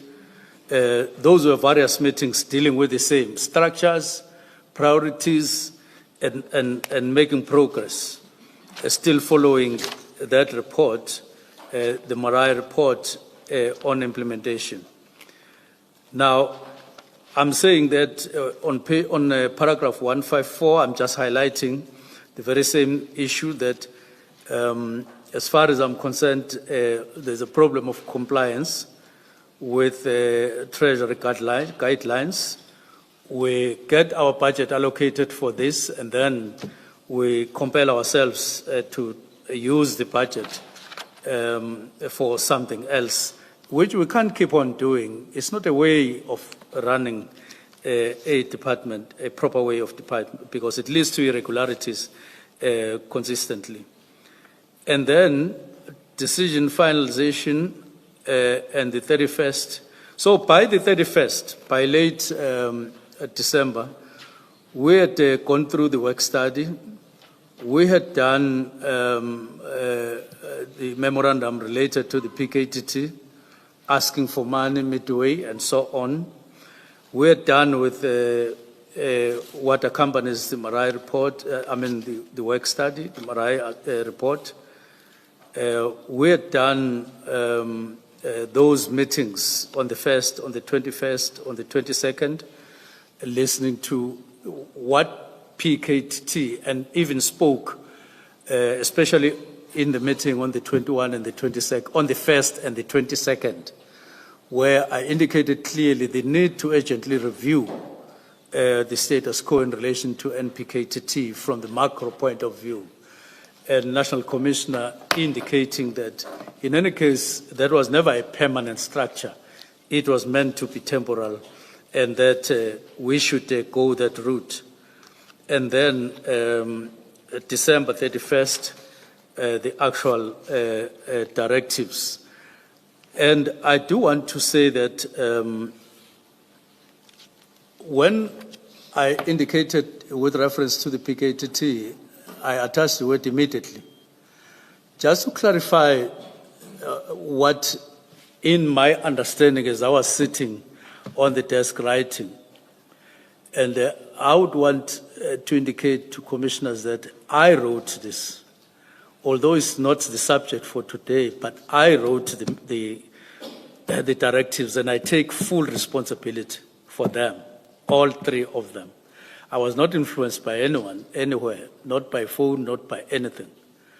I just had said for 3 days, 29, 30, 31, and asked myself, what changes, what impact have I made on SAPS? This is my 5th month in the department. I'm heading for the 6th month. And I need to see qualitatively the difference that I've made.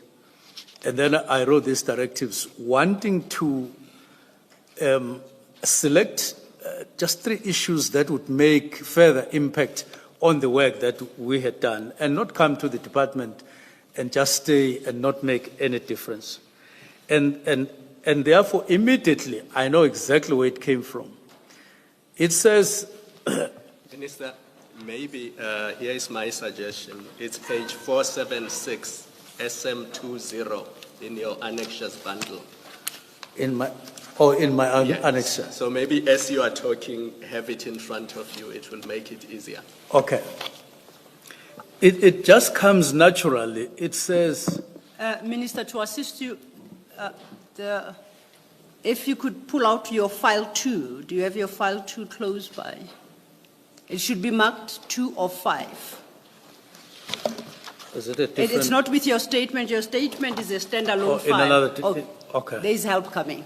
It's fine. They'll assist me. So when we get to file 2, She's going to open page 476 for you, which is the disbandment letter that you issued. And it is that document that Commissioner Khumalo suggests. Okay.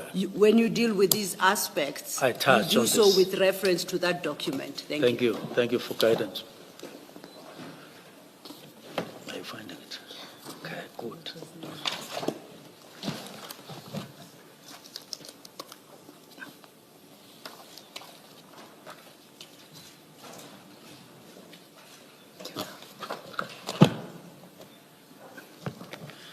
Yes, thank you. So I won't go to, oh yes, this is the directives themselves. Oh, I see, thank you. The meaning in this context of immediately is not as that of switching the light, switch off that light immediately, and you go to the wall, you do so. That is why, from where I sit, immediately can't be read alone in the directives. It needs to be read with what I requested from the National Commissioner saying, go and prepare the preliminary report, and then also later, after the preliminary report, there should be MINESCO. MINESCO is where minister and deputy ministers, that is ministry, sit with top management, so that we consider what I have taken a decision on immediately.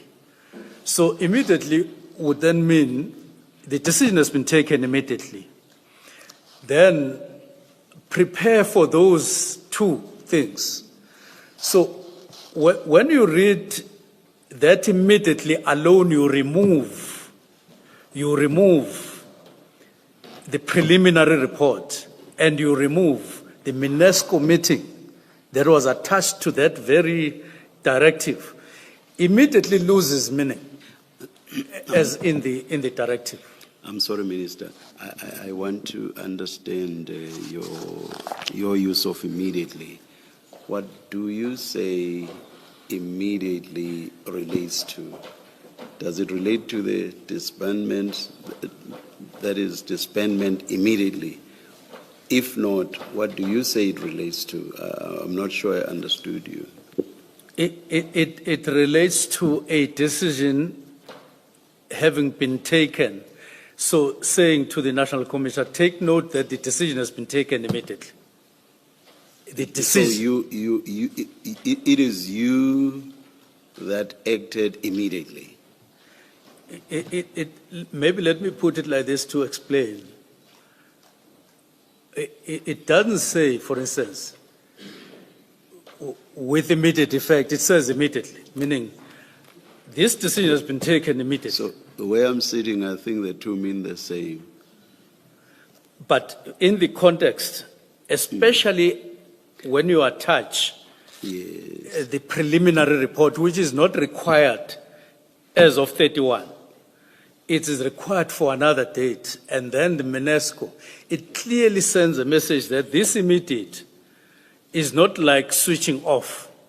It's not like whoever is driving. Minister, when I studied or was taught English in my younger days, they would say an adverb. What does it do?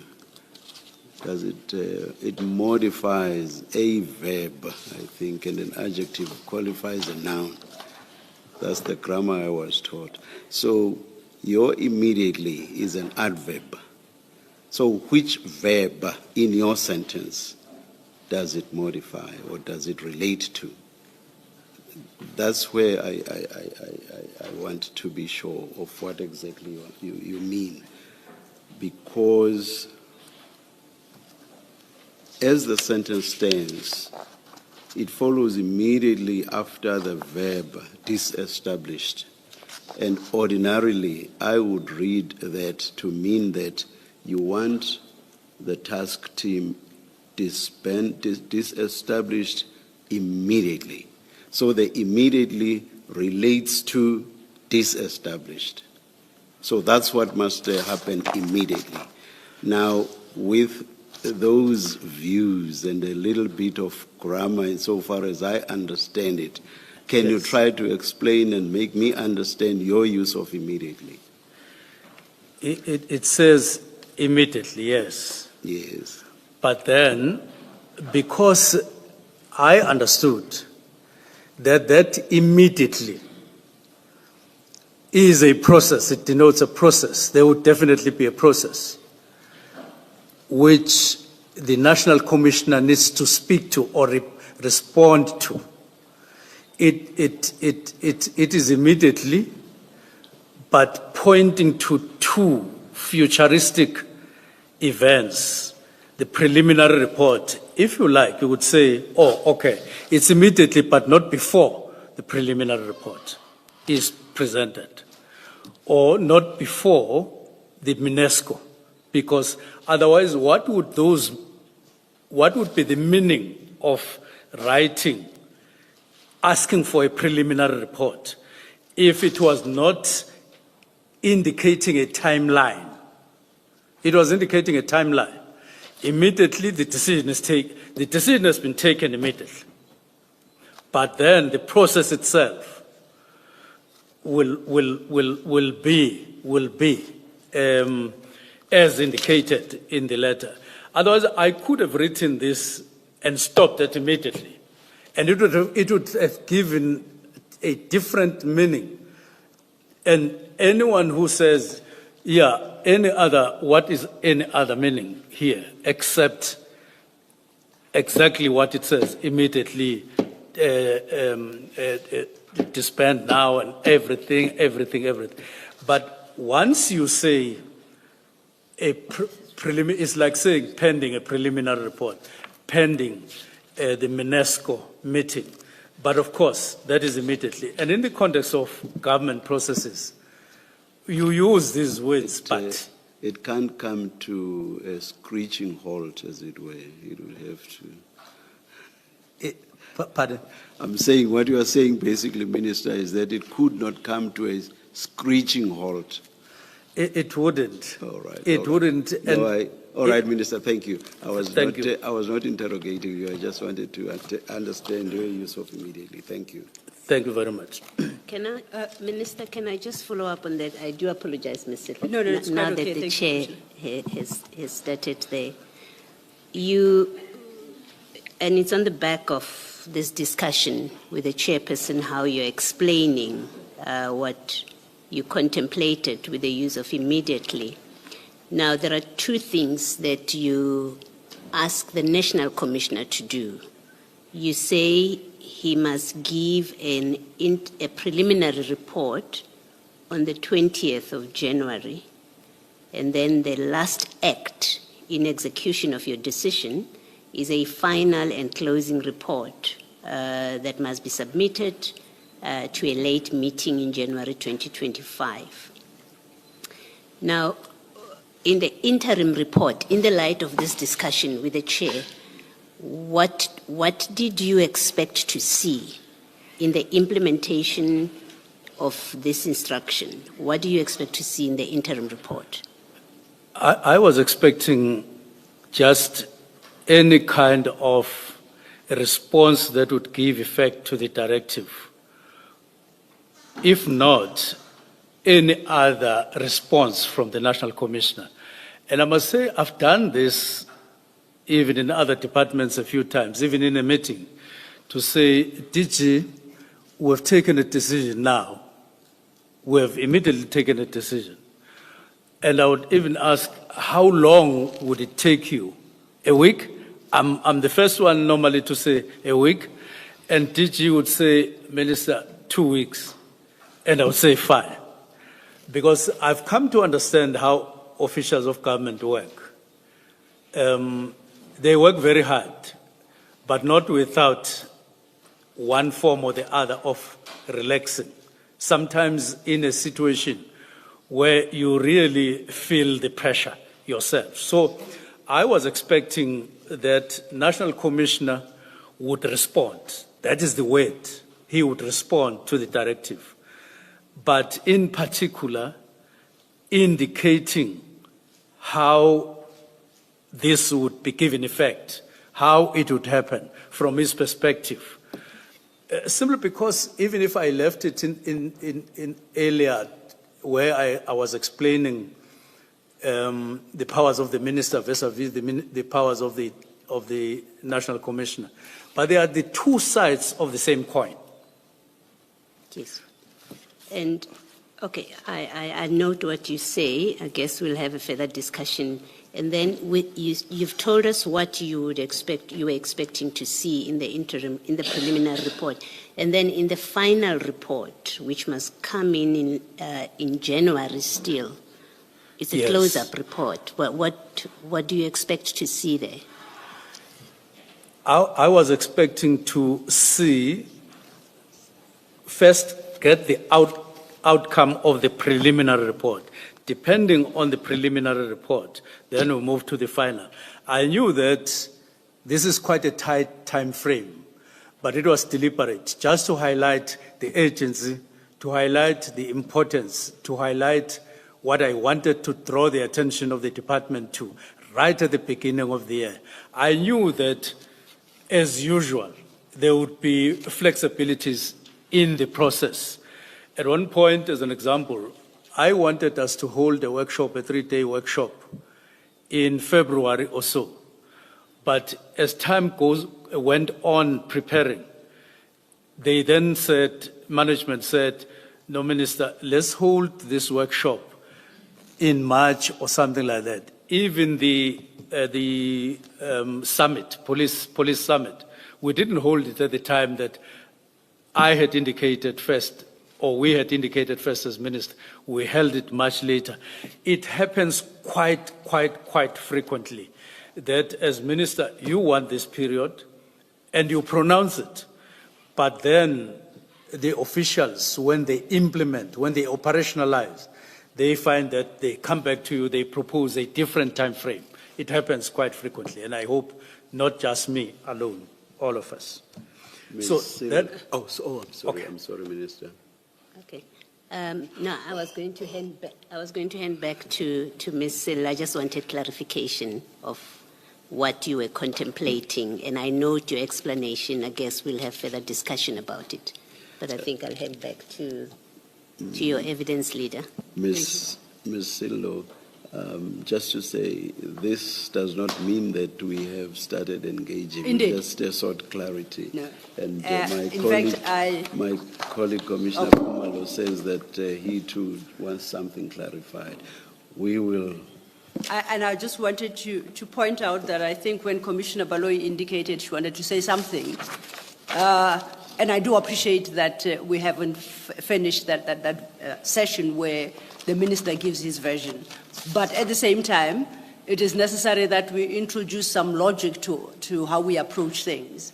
So in light of us trying to, or at least the three of you trying to have a better understanding of that paragraph, that last paragraph, I too have some questions. And I wanted to say, when I put them to the minister, it's all clarity-seeking questions, not so much that we have started to engage, but I'll do so after Commissioner Kumalo. Thank you. Good afternoon again, Minister. Again, still only seeking clarity. I have difficulty with your explanation that immediately refers to you having made a decision immediately, because I'm going to read that sentence. This is what it says. I therefore direct that the political killings task team be disestablished immediately. So my reading of it is that you were directing that something be done immediately, not that you were saying you have made an immediate decision that something must happen in the future. So if you can just... Definitely, that is part of what immediately, in terms of the decision that has been taken, would mean. It would mean start thinking about the process, start preparing the report, start, aligning yourself with this or any other kind of response. So it indicates that even though we are not stopping now, everything switching off now, but switch on the process. Does it also mean if you have different views, then engage me on those views? Obviously, it will mean that exactly because in any decision that the ministry would take, you open it up for engagement with the management. That's why the second meeting after the preliminary report would entail UNESCO so that we have engagements on the matter to assess whatever would have come up from the preliminary report. We will come back to the directive, but for now, I'll give back to Advocate Sil. Thank you, Commissioner Khumalo. And by way of clarity, still on the same paragraph, my one question has in part been asked by Commissioner Khumalo. My second question, still on that paragraph, and I refer you to the sentence relating to the filing of the preliminary report. That sentence starts with a word further. You state further that a preliminary report in this regard be submitted. Now, in the context of trying to understand what immediately means, I would like some clarity as to further to what must a preliminary report be filed. My interpretation of that paragraph is further to the immediate disbandment, a preliminary report must be filed. I want to test my understanding with you. Would that be a correct understanding, or do you think I am completely misreading that? Precisely because you say further. It doesn't say to be disestablished immediately and that, or whatever, and that a preliminary report be filed. It says further, comma, so that has to imply it is further to something. And going back into the paragraph, I am trying to determine further to what. And the only thing that my logic tells me is further to the immediate disestablishment. So I just want to test my understanding with you. I want to see this sentence. It starts, let's start. Observation. Oh, yes, I see. Yes. I see the sentence. Further, so I therefore direct that the political killing system be disestablished immediately. Yeah, correct. Meaning decision taken and then processes, but further to that, going forward, or note, in other words, then prepare a preliminary report. Oh, so what would precede the filing of a preliminary report is the immediate disestablishment, which, as you say, means that to start the process of disestablishment. Only. Only. Other than switching off. Okay.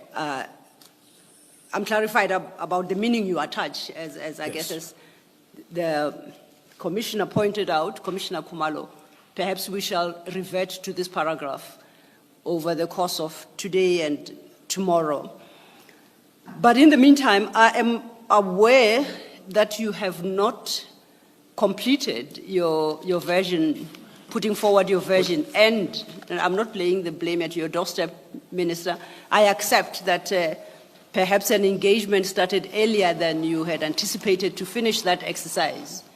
So would it be fair to grant you perhaps 5 more minutes to wrap up to enable the process to move forward? Thank you. Let me try that. On reasons, therefore, on page 56, I think I'll leave it as it is. And page 57, I've touched on budgetary matters to then go to what is what I consider to be important. Paragraph 114. Yes. To indicate that on paragraph 114, since the letter required a report to be prepared by the 20th, And given that I would be on leave, this is a direct quote, because I'm now indicating what happened after. Until I would be on leave until 14 January 2025, I instructed Brigadier Litoko of my office to forward the letter from the Minister to all Deputy National Commissioners, including Lieutenant General Sibia, to instruct them to prepare the necessary report. To me, that kind of response from the National Commissioner was a response which resonated with the letter and spirit of what I had written in terms of the directives on paragraph 114. 114 of your statement, Minister.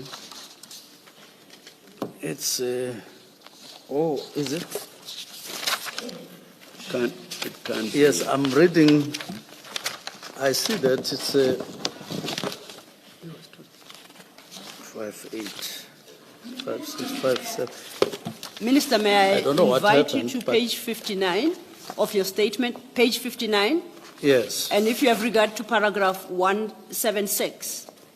Yes. My understanding is this is what you've just spoken to now. Yes, the mistake I've done is to make a quotation outside this. I'm Oh. sorry about that. I see the It's fine. error that I It's all made. right. So we're on paragraph 176. Yes. Thank you. Sorry about that. To say what then happens on the 3rd, it's that there is then the directive now of the National Commissioner to his staff in the office to say, write such and such a letter and inform Deputy National Commissioners and follow, and inform them accordingly, which indicated to me two things. One was that we were one with the National Commissioner. When I received the news, or when I got the indication that the National Commissioner has instructed Brigadier Litoko as early as the 3rd of January while he was on leave. That was just a couple of days after the letter of the directive in relation to PKTT. And then the next thing is 16 January. Well, that was a separate meeting, and the 17th. I will come back at some other point on those. But what is important is on page 60, paragraph 179, wherein it says, on 22 January 2025, National Commissioner finished a comprehensive memorandum to me acknowledging receipt of my 31st December 24 directive. Now, I want to go to paragraph 180. And then I took that directly from the report, preliminary report of the 22nd, where the National Commissioner says the following, I quote, "In conclusion, the task team has undeniably achieved and far exceeded the purpose for which it was established. No other task team in South Africa has achieved the success nor has been able to investigate and ensure the successful prosecution of perpetrators of politically motivated murders. The directive by the Minister of Police to disband the National Task Team has been noted. The initial objective and the directive by the President has been achieved, with a noticeable decrease of political-related killings in KwaZulu-Natal as a result of the National Task Team's intervention and relentless pursuit of its mandate. The South African Police Service remains responsible for the finalization of those dockets in possession of the task team, as well as the finalization of the dockets which are currently before court. The following steps are being taken to wind down the task team without compromising pending investigations or court processes. The 128 dockets which are under investigation and allocated to the National Task Team will be retained by the task team, and investigations will be finalized, and audit will be done of those dockets still under investigation in order to establish which dockets can be returned to the station of origin or allocated to other investigation units within SAPS. The current capacity of the national task team will be gradually scaled down. The only personnel who are required to finalize the dockets retained by the national team. The scaling down of the team will depend on the 115 dockets that are currently pending in courts, with most of the court dates in the year 2025. It is anticipated that the team will complete the work before the end of 2025. However, seriousness of the cases and processes of court will indicate the course of action. So the 3rd and then now the 22nd of January, this is the response of the National Commissioner.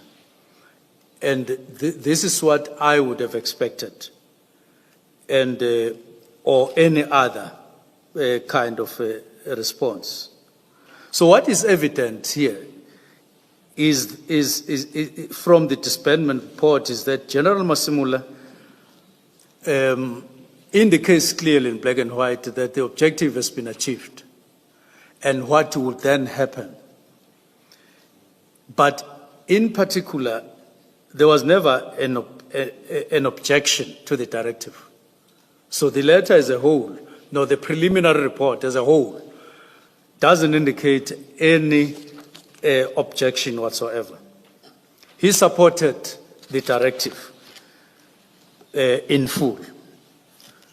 So on 5 March, we go together to the Portfolio Committee, we make a presentation on the directive. It is accepted by the Portfolio Committee, and on the 6th of March, we sit together, we discuss in more detail the presentation of the wounding up or wounding down of the National Political Killings Task Team and so on, which is now operationalizing the directive.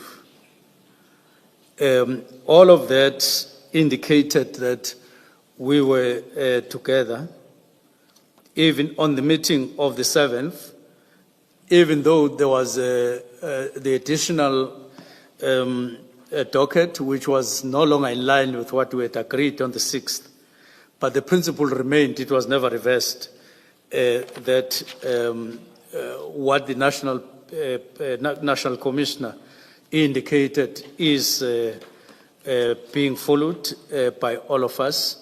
But it was to say, don't add any other, because it will be counterproductive. We're winding down this side, we're adding cases through another door, and so on. But the principle remained so that it could be operationalized going forward.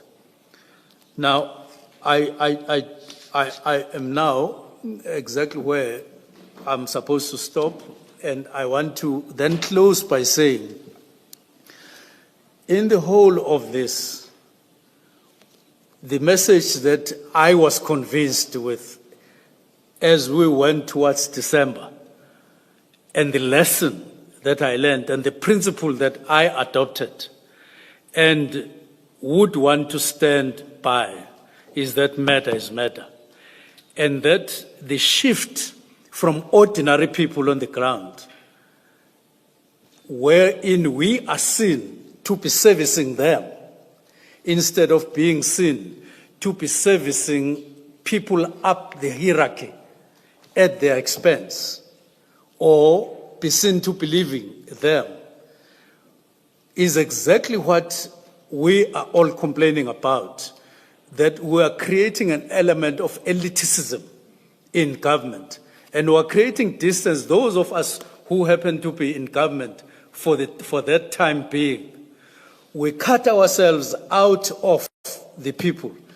The figures indicate who is dying, who is suffering, who is actually a victim of murders in South Africa is the majority of people. And therefore, don't drive resources away from the problem, because that's the core of the problem.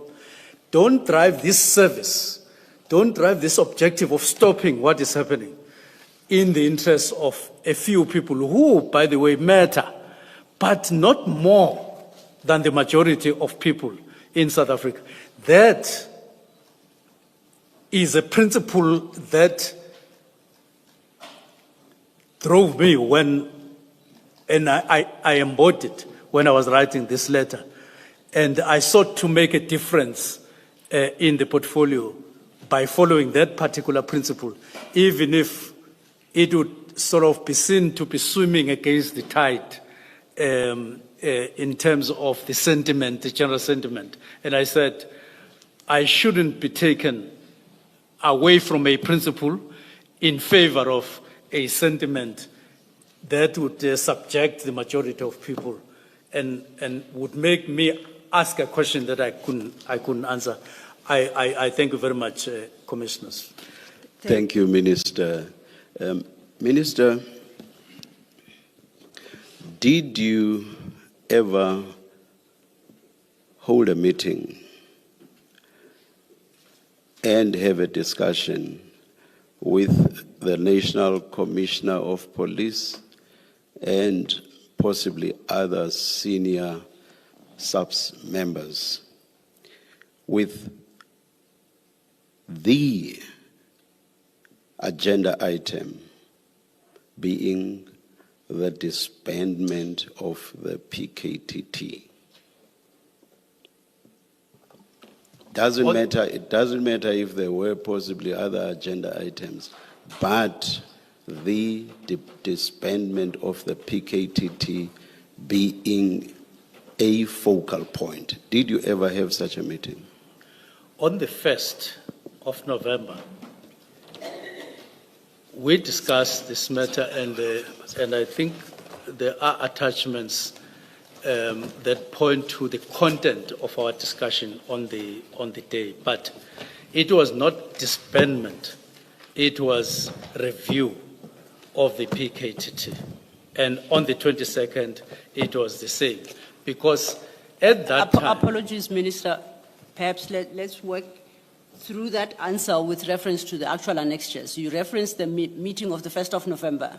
The 1st of November. You have attached a document marked SM1 that should be in your file 2 of 5.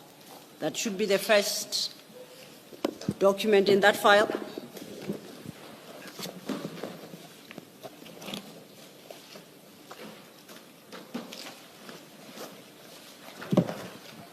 And it should read draft minutes dated 1 November 2024. Please, excuse me. I don't see that file.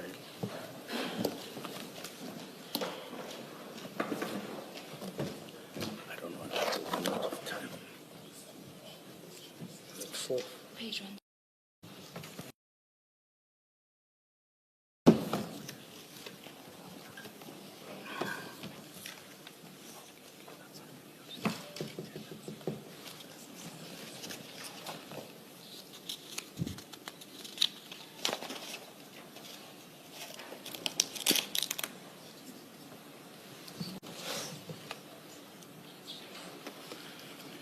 Yes, I'm back.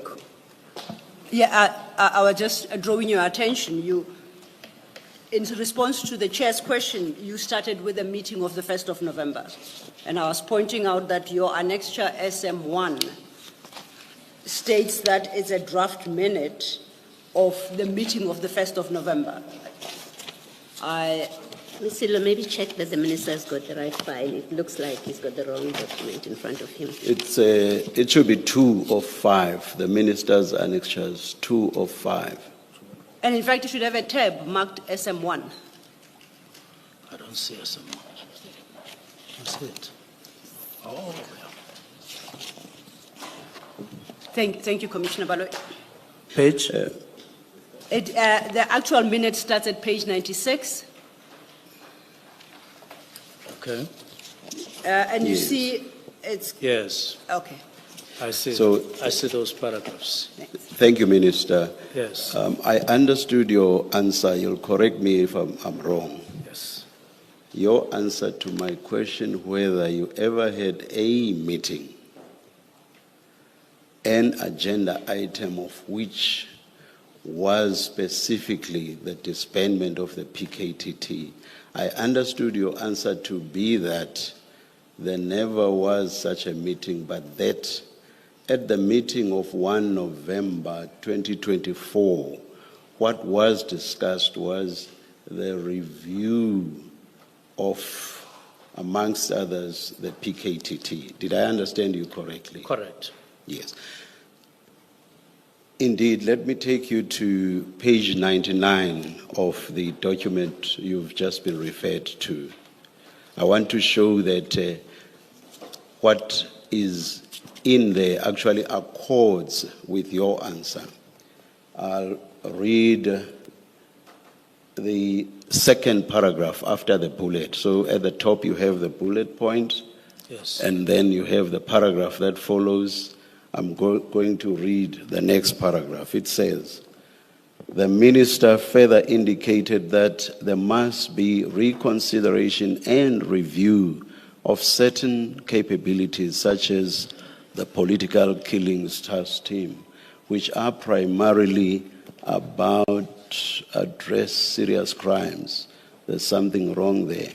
He stated that SAPS should guard against creating structures/units based on specific category, whilst these duplicate the existing capabilities, bracket, e.g. tax killings, political killing, all being about murders, close quote.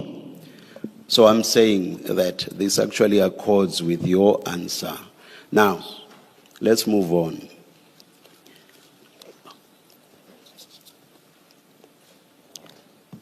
From then, that point, that is from 1 November 2024 up to and including 31 December 2024, did you ever have any other meeting that discussed the disestablishment of the PKTT?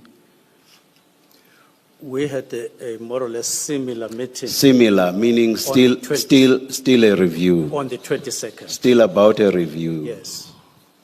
So effectively, or perhaps before the question I almost asked, Minister, what was the relationship, working relationship of course, between you and the National Commissioner from the time you became Minister of Police up to the 31st of December 2021? What was the working relationship like between the two of you? It was what I could describe as a very good relationship. Very Working good, very relationship. good working relationship. Yes. Thank you. Now, on the 31st of December 2024, you surprise everybody within SAPS, in particular the top management, with your decision of that day. And you do this having a very good working relationship with the National Commissioner of Police. You accept that that is effectively what you did. You as it were, if I were to be metaphorical, you drop a bomb like that. Not exactly. Not exactly. Not exactly. Why not? The reason is in the narrative that starts from 2019 with the anticipated reintegration of the team that had been established, then extending. The narrative was always that the NPKTT, right from the beginning, is for 6 months. and then it gets extended another 6 months, then a year, then another year. But in the minds of management, in the minds of SAPS management combined, both from the ministry and from management, it is anticipated, it is expected, it is something that we should be doing, even when you now had teams functional, murder and robbery. But so, yes, maybe an element of surprise, but not exactly, because it's something that has been in the mind, has been spoken about, and it has always been something that we could do anytime, just required somebody to come forward and say, the time is this one. Minister, the PKTT is in existence, and for the time when there would be interministerial committee meetings at which the PKTT would report, it was always praised throughout, correct? Yes, correct. And in fact, all of these meetings, let me say most perhaps, most of these meetings are post the one event you referred to, which is what was that report? The the work study. Oh, the work study. Most of these meetings go into the 2000s, and it's not just one meeting. They go into the 2000s. And the work study is in 2019, am I correct? Yes. Yes. It started in 2018. So beyond the work study that you partly rely on, the PKTT is being praised at meetings of the Interministerial Committee, correct? Correct? Yes, correct. Correct. Now you are suggesting that because something had happened or had been said in the work study, therefore, senior management of SAPS must have expected that you could just drop what I will continue to call this bombshell, even though they have been praised throughout, right up to the time of the last meeting of the IMC. No, they were actually expecting a disbandment. Can you seriously say that, Minister? Come again, Chair, on the last part. I am saying, Minister, right up to the last meeting of the IMC, yes, which was in the 2000s in terms of years, they were being praised. Yes. And this is way after the work study report. Yes. So what I'm saying is, surely if they are being praised, Minister, they can't expect that, but we're going to be terminated the very following day. So what I'm putting to you is, on what basis can you seriously contend that they must have been expecting that the PKTT would be disbanded? Just on what basis? They are being praised for what they do. On what basis could they think, despite our performance, good performance, insofar as I'm not talking about Dr. DeHaas and other people, and I'm by no means judging what Dr. DeHaas and others have said, not at all. But I'm saying, in accordance with the assessment of the IMC, they are performing very, very well. On what basis can you seriously suggest that they must have been expecting that they could be disbanded any day? Now, firstly, on the basis that subsequent to, and I'm careful, you will correct me, just shortly after the letter of the directive, National Commissioner in the preliminary report says they have achieved what they were supposed to achieve, which is not something that I think just arose after the directive. It would have been there, noticed and identified. That is my point number one. In other words, and secondly, I would say, on the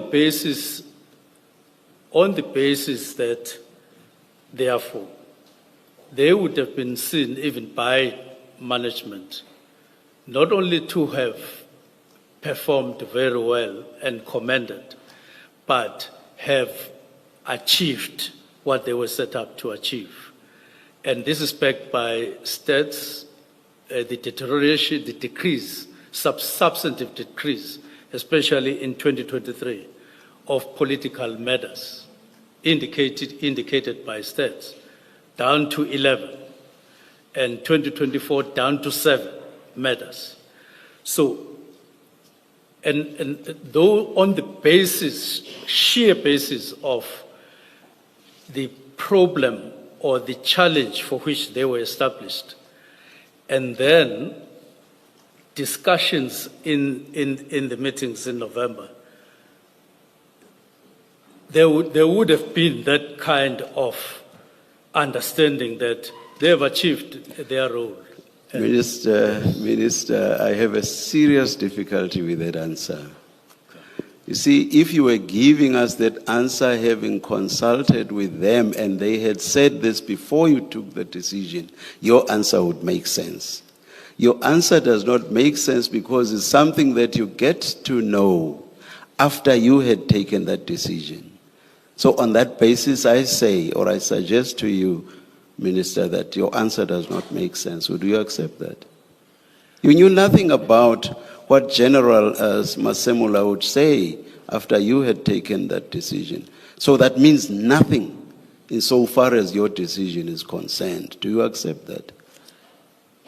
But if you refer to the meetings of November 1 and 22 November, I wouldn't necessarily agree with you that it was a surprise and given all the background, because we're already now in November. Minister, please, I don't interrupt lightly. Okay. But I'm not talking about what had happened before now.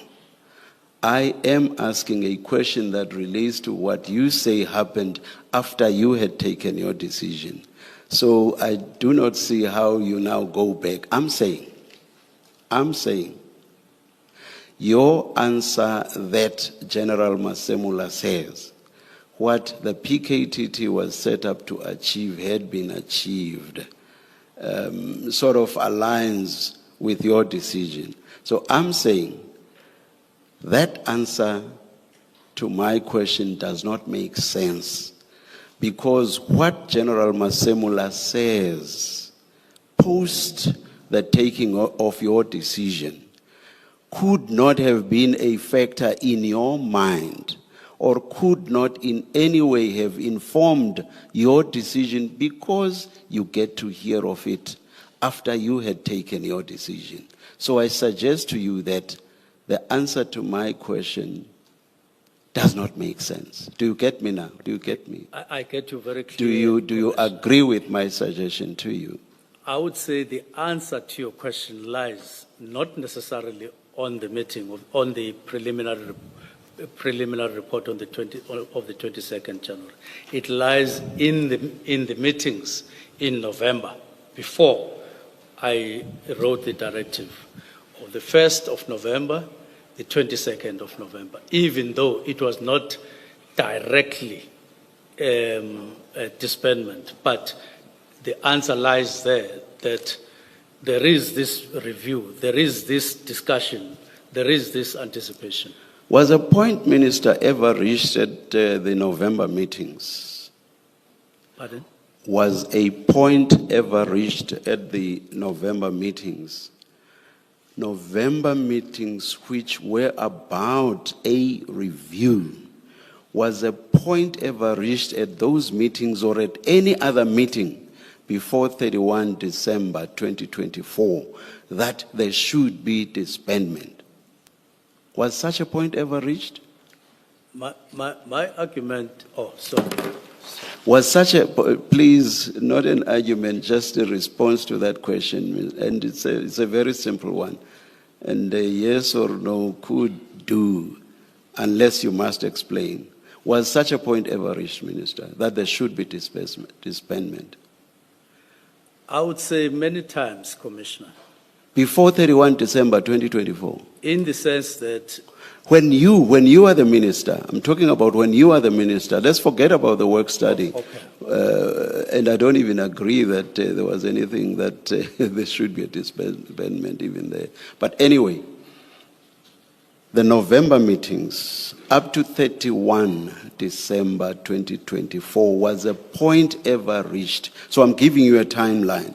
Was a point ever reached that the PKTT should be disbandment? Was such a point ever reached? no, it was not, that point was never reached, except in context of what Yeah, we're you see discussing. why I'm asking you this question, because you keep going back to the November meetings. That is why I want a categorical answer from you, whether a point was ever reached that the PKTT should be disbanded. So your answer is that no such point was ever reached. No such point was ever reached in directly, as you ask. Well, thank you. Now, my next point. You have a very good working relationship. I'm using your exact words. Who, with the National Commissioner, Minister, who do you think was best placed to brief you, that is, to brief you on whether or not the PKTT should be disbanded? Now, that, Bear in mind that you have a very good working relationship with the National Commissioner of Police, our entire police service, the South African Police Service. You have a very good working relationship with the person who heads it. Who do you think was best placed to brief you on whether the PKTT should be disbanded? it would be, I would be informed by discussions, I would be informed by conclusions on those discussions, not necessarily to say, come and brief me on the disbandment, but if I needed a briefing. But I took it that the discussions that we had by that time informed all of us that that is the imperative that we are getting to. Looking at organizational structures, looking at where we were going, somebody needed to take a decision, and I took the decision at the end of the year. Minister, I'm not sure that that answers my question. I want a clear indication on a particular warm body or particular warm bodies. And I try to assist you by making a specific reference to the person that heads the police, of which you are the minister. I'm asking for a warm body, or warm bodies, that were best placed to advise / brief you on whether the PKTT should be disbanded. Or does the long explanation you give suggest that as you sit there, you take the view that there is not a single person that you thought would be best placed to brief you on whether the PKTT, a task team of the South African Police Service that the National Commissioner heads, should brief you? Are you saying, as you sit there, there is no such person you were entitled to just take the decision as, without at all being briefed by a particular person that should have been best placed to brief you. Commissioner, I would So the question is two-pronged, as it were. I've not dropped the first part, which is, who do you think was best placed to brief you? And then there's the second prong, which is, as you sit there, are you suggesting that there's no such person? No, I'm merely saying we had discussions, in other words, briefings from the National Commissioner in November, and we were agreeing that there should be a review, but it was not particularly on disbandment. And if there would have been identification of the need for a briefing before, it would have been. Again, Minister, I'm asking about a person that would have been best placed. I'm not asking you about what was done or what was not done. Who is the person, who is the functionary that would have been best placed to brief you? That's a very simple question, Minister, please. It is the National Commissioner. We all know you did. We all know that you took the decision without asking him to brief you on whether the PKTD should be disbanded. Is that correct? That is correct. Now, if he was the person best placed to brief you, why did you not ask him to brief you? Now, this decision, as I say, flows from the 29th, when I finally took the break. 29, 30, 31, I write. 29, when you finally did what? 29 December. When you finally did what? When I finally took the break to reflect on what we had been doing all the time. So I reflect on the 28th, I reflect on the 30th, and I say, let me issue this directive, and then we will start engaging after. And in the meantime, there would then be space for all of us to engage. If it comes to a point where we have to review the decision through the preliminary report or something else, that I would be prepared to do. If you were open to a review, what was the big rush? Pardon?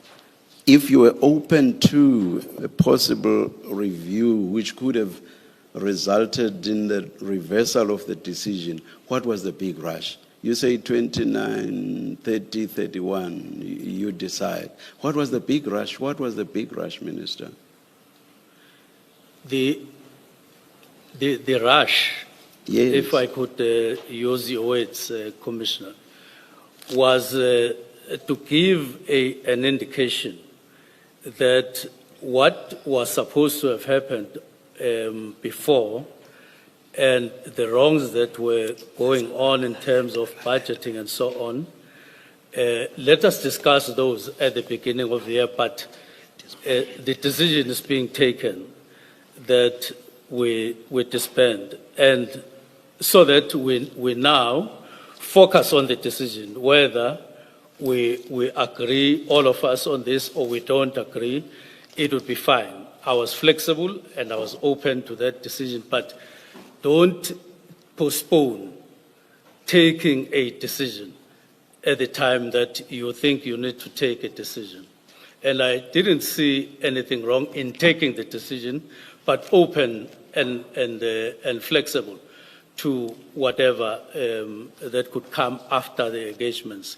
There are decisions there are instances where decisions have been taken, and you say this decision needs to be taken in the interest of the public, and then we will consult. There are such instances that have happened in government.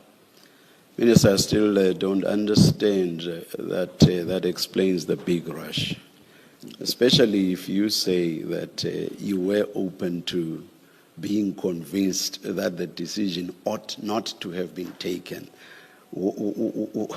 why start with a decision and await a possible reversal if you are convinced? It just gives me the sense that you were in a terrible rush. So my question stands, why the big rush? Why this terrible rush?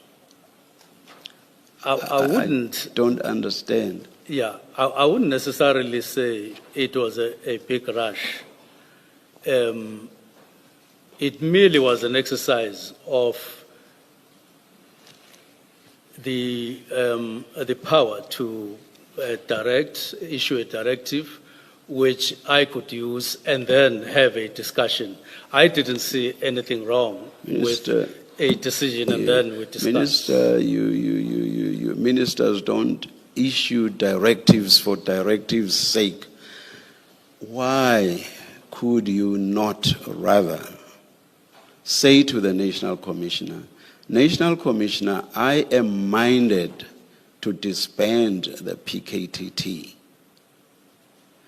Please tell me why I should not do so, and only disband the PKTT if you were not satisfied with the reasons that he gave you. Why did you not do it that way? I just don't understand this inverted decision, as it were. Decision, but I may be convinced to reverse it. That doesn't make sense to me. Why did you not say to General Masemula, General, I'm minded to disband the PKTT. Give me reasons why I should not do so. Well, I didn't think that particular way, commissioners. I thought that I would give the directive and we would sit down and have a discussion as indicated in my letter. And I didn't think that was constituting any offense or that it was in breach of any law, as it were, or in breach of the Constitution. Minister, did you not realize that the disbandment of the PKTT would have serious implications, both in terms of the work that it performed, in terms of all the dockets that it handled, at all of the various stages at which they were? Did you not realize that? Well, I didn't write anything about dockets. This was not a decision like, let us buy a generator for the department, you know. It was not that, yes, that too has financial implications, but I think the implications of disbanding the PKTT would be far-reaching. Do you accept that that is so?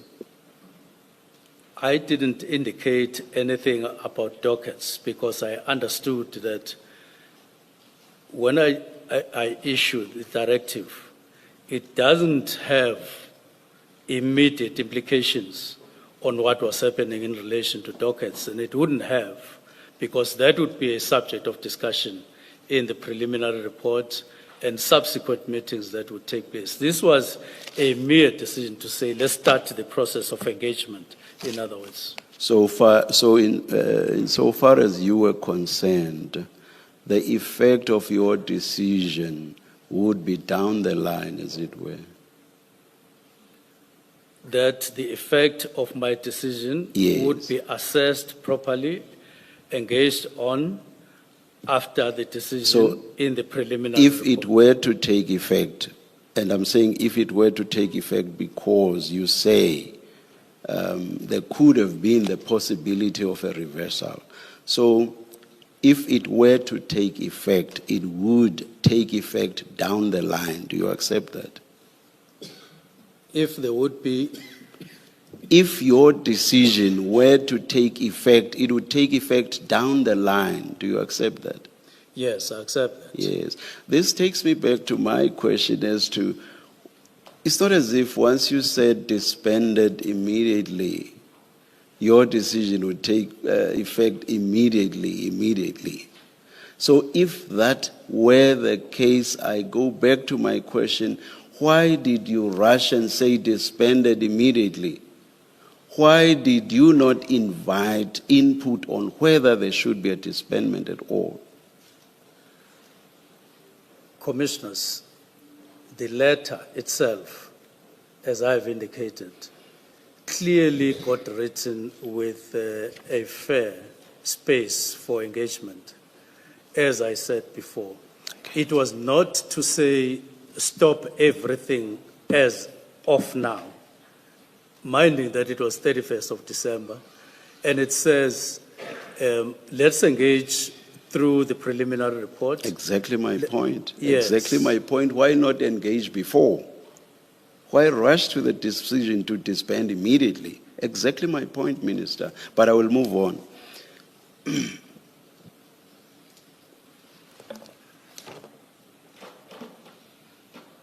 Maybe let me leave my colleagues, perhaps will deal with the disbandment issue and your letter later. I have a few other questions which may not be few because of necessary follow-up questions.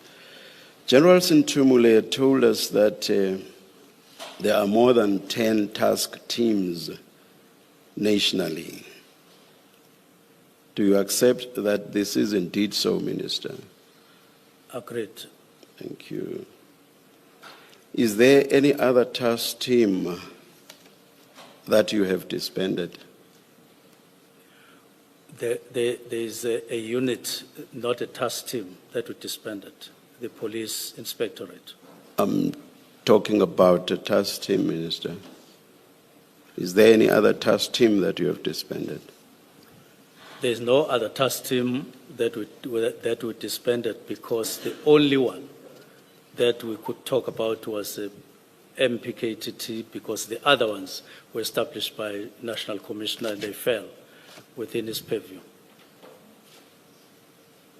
I'm not sure I understand that answer.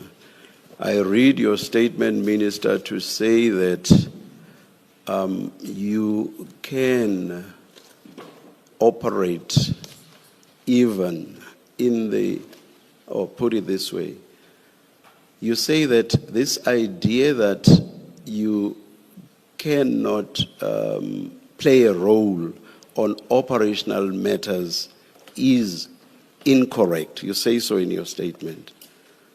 Yes. And some of the operational matters would be matters that concern the purview of function, obviously, of the commissioner, and indeed anything that relates to whatever the national commissioner may have done. Would that not be correct? To the extent that you say that constitutionally, because you say that you can act even operationally, you say that comes from the Constitution. So constitutionally you say you may engage in operational matters, correct? That's in your statement. That is not to say practically go and constitute, decide who must get into the team, who must go and be based where. That is away from No, Minister, no, please.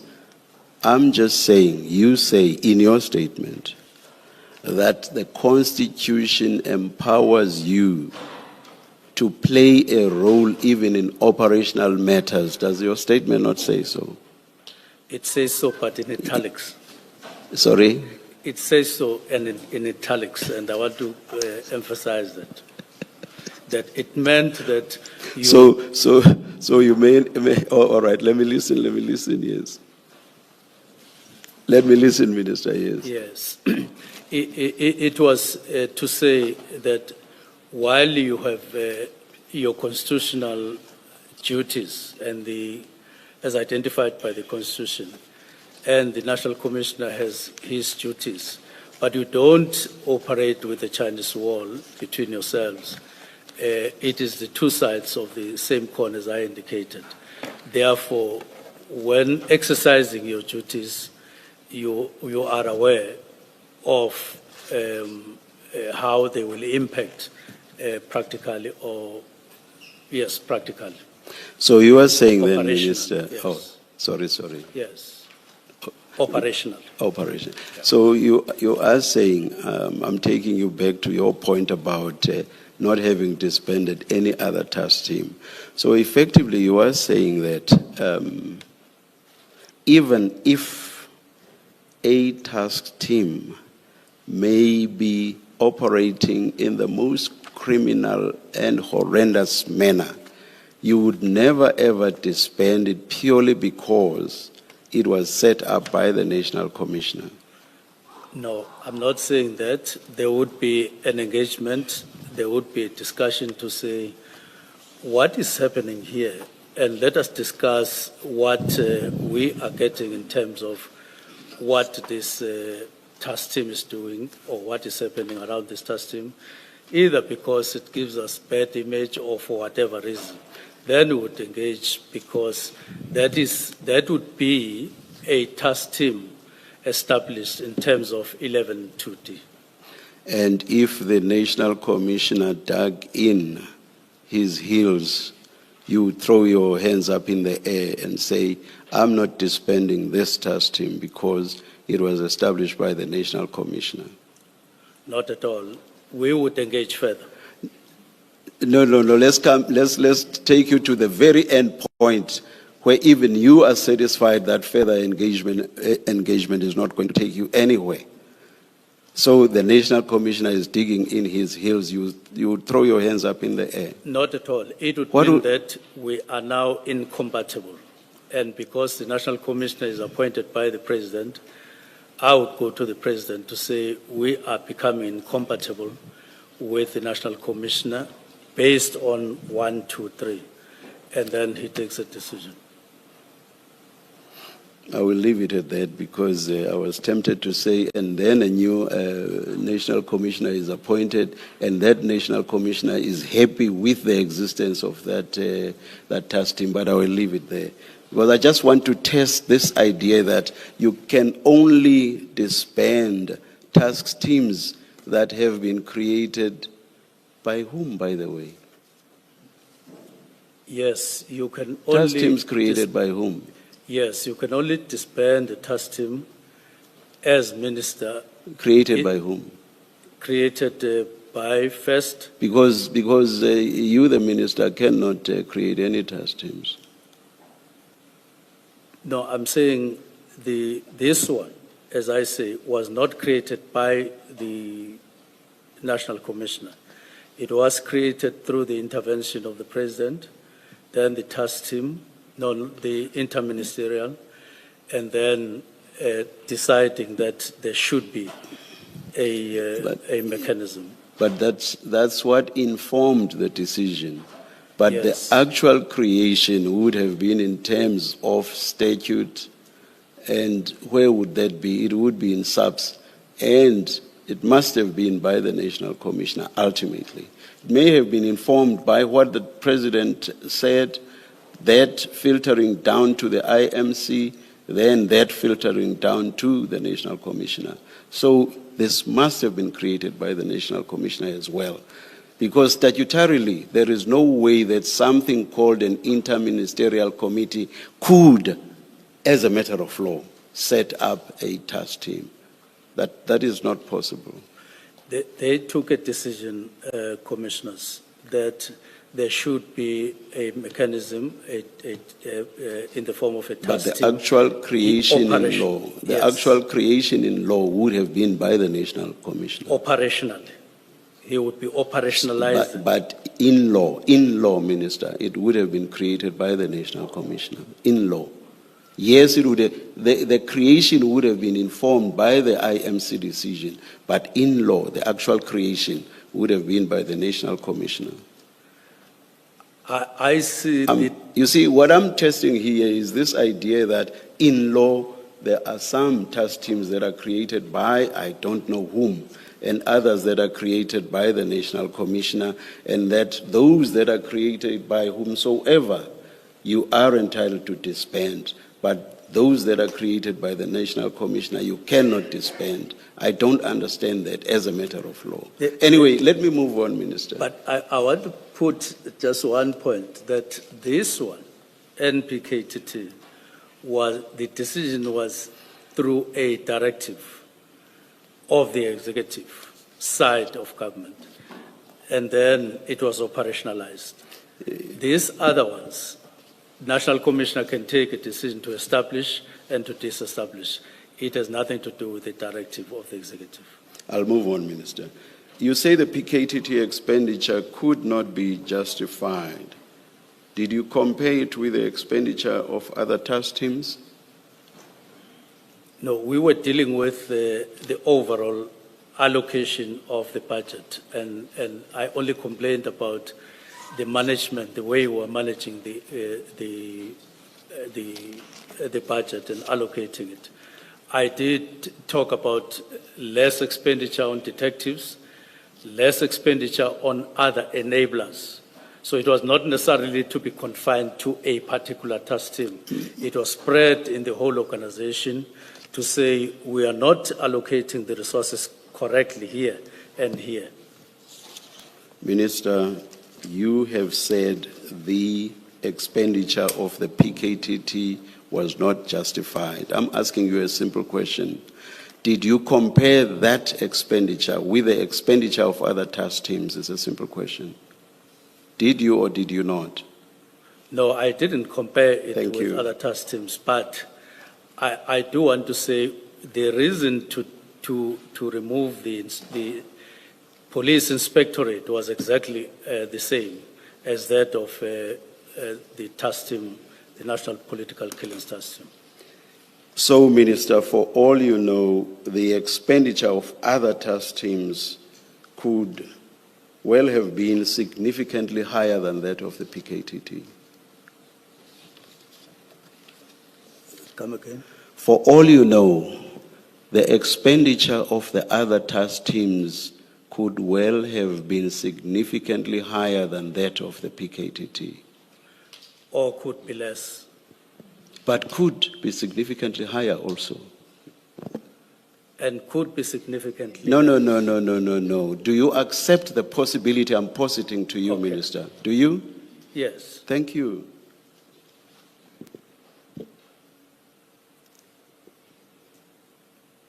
Did you ever assess the continued utility of any other task team, that is of the more than 10 task teams, besides the PKTT?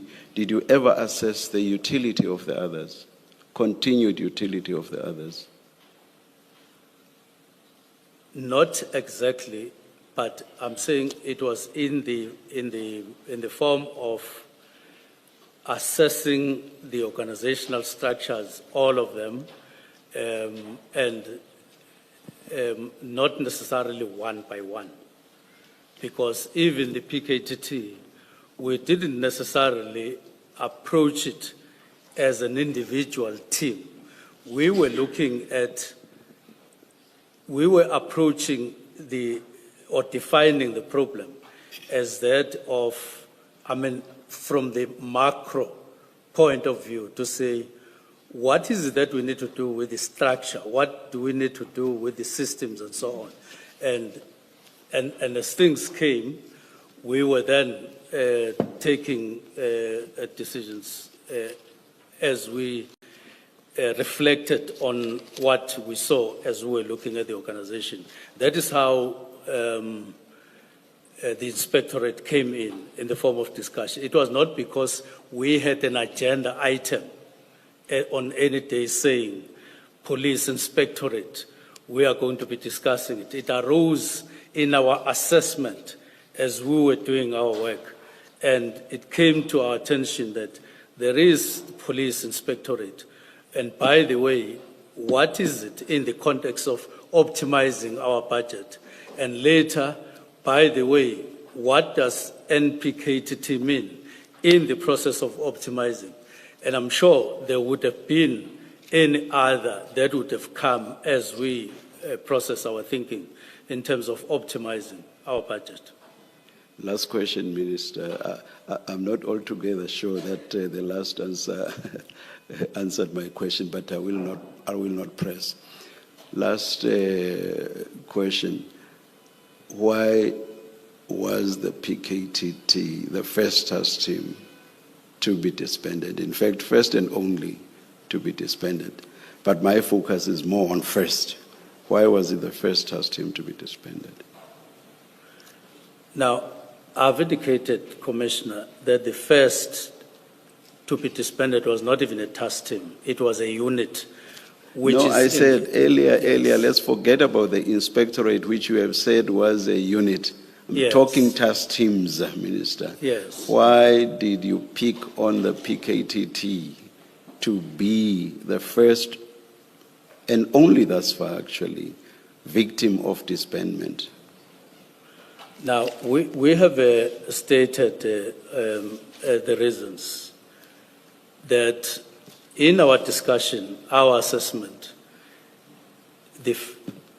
our attention got caught by PKTT, and in view of us discussing the structure in relation to murder and robbery and all of the history that we have been indicating, and there is no other task team that fell in that particular category as we were discussing. PKTT had been almost 7 years and there was impact on the budget and other related matters. So it came. If there was any other task team that came, and I'm sure there would have been another that would have come later on, but it was this one that caught our attention, and we then discussed it. Minister, when did, I know I said last question, Yes. I hope this will be the last. When did the thought that I must disband the PKTT first strike you? It was 29, 30, 31. On those days when I was no longer moving up and down, I was just sitting and reflecting on what we had been doing in the last 5 months. And I picked up what I thought were the most important things, especially by the end of the 6 months, and things that would have needed to focus on at the beginning of the year, and which had a lot of impact on crime. And we then said, I identified those three. But it was just a process that came when I sat down, 29, 30, 31. Minister, why I'm asking you that is because the very day before, the first one of the 3 days that you mentioned, the 29th. So the very day before, the 28th of November 2024, December 2024, you were at a funeral, I think it was in Mpangen, together with the National Commissioner of Police. And after the funeral, you wished each other well for the end of the year and so on. And you do not for a minute say to the National Commissioner, I am thinking of, in fact, I have decided to disband the PKTT. And starting tomorrow, I'm actually going to work on my document in that regard. But I know what your answer will be. Your answer is going to be, no, Commissioner. You are talking about the 28th, and the thought struck me only on the 29th. I was going to say to you, it is very strange that you did not mention the disbandment to the National Commissioner on the 28th. But I will not suggest it because you say you were suddenly struck by this thought on the 29th. I will leave it at that. But I find it very strange that on something so important, with the sort of implications that you yourself realized, because you say you did not expect it, even though you said immediately, you did not expect it to happen there and there, on something so important with such implications that you would only have thought of it within 3 days of the issuance of your letter. So you think now and you act very quickly within 3 days. Poof, you've decided on an issue that is that important with all of these implications. I would, as I say, have suggested that at the latest, you should have mentioned this to the National Commissioner on the 28th at the funeral at Mpangeni. But I say I will not suggest so. You may comment if you want to. Thank you very much. The reflections that I made on the 29th, on the 30th, and on the 31st were not necessarily out of the rest of the work that we had been doing, because those reflections were taking the 5 months that I had been in office. Now, and what was happening only was that I then got time to sit down for the first time in 5 months to think carefully, what is it that we've been doing? What is it that we need to do?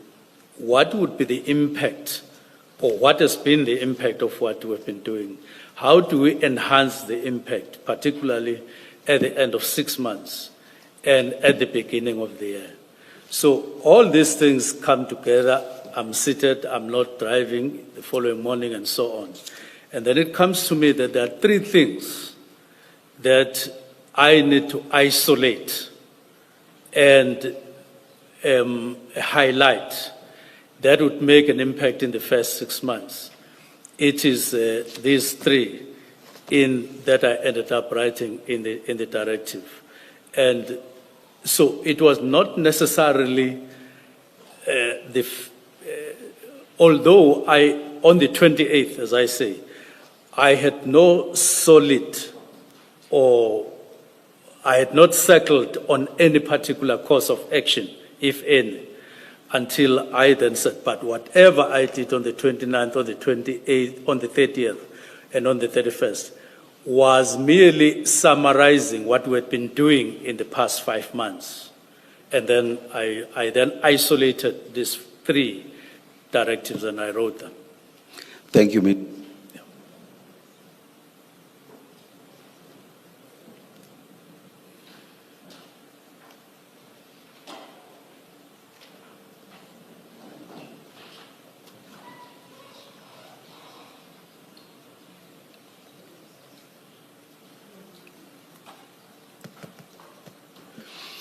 Minister.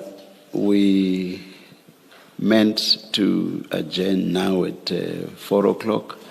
We've not changed our minds on that. And even though there's a couple of minutes to spare, we think it makes sense to adjourn at this stage.